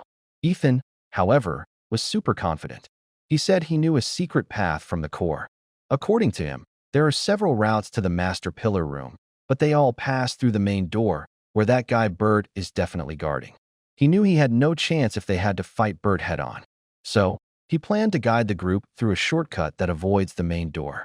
The plan was to sneak into the room, place the stone on the pillar, and get out of there in a hurry. Blair was curious and asked, "How do you know about this secret passage?" Ethan explained that he has a degree in history and can read ancient texts. One day, he found a map in the palace and now knows all the dungeon's passages. The dark-haired boy asked why a historian ended up in the army. The knight explained that it's difficult to find work for a historian and that his uncle, who served in the royal army, got him this position, and this was his first mission. Blair thought, frustrated, that even in this world, finding a job was a real headache, just like in the world he came from. Finally, Ethan found a different-looking section on the corridor wall. He pressed a panel, and it sank inward. The walls beside it opened, revealing a new passage for Blair's team. Ethan said that from here, they could go directly to the main room and finish the mission. Meanwhile, Bert sighed. One of his men reported that the outer barrier was working perfectly, and the enemies hadn't managed to break through yet. Bert commented that the defense system was quite good, and out of nowhere, he asked about a guy named Sid. His servant replied that he went to patrol the west sector and never returned. Bert looked thoughtfully at the main pillar and the scriptures around it, thinking that another rat had managed to sneak in that very instant. Blair and his team began to make their way through the secret passage. They reached a staircase leading directly to the main room, and the dark-haired boy decided to take a look to see what the situation was like inside. After making sure the coast was clear, he opened the secret passage hatch that was disguised as part of the floor. Finally, the gang emerged from that narrow corridor, and their jaws dropped at the size of the room. Isabella commented that the place was huge, but there was only an energy orb there and not the pillar they were looking for. Apparently, the pillar had turned into this orb after being activated. Then, Ethan found a plaque on the floor with instructions on how to raise the pillar. Ethan started reading the writing on the plaque aloud, and something strange began to happen. Out of nowhere, a small pillar appeared, completely shrouded in a purple glow. Ethan explained that it would take a few minutes to fully rise, while Alice celebrated that they had brought the knight along. She was surprised that, despite being such a coward, he was taking the task seriously, wanting to show off to the girl. Ethan immediately began to brag, saying that he was a soldier of Yabo City and that the safety of the citizens always came first.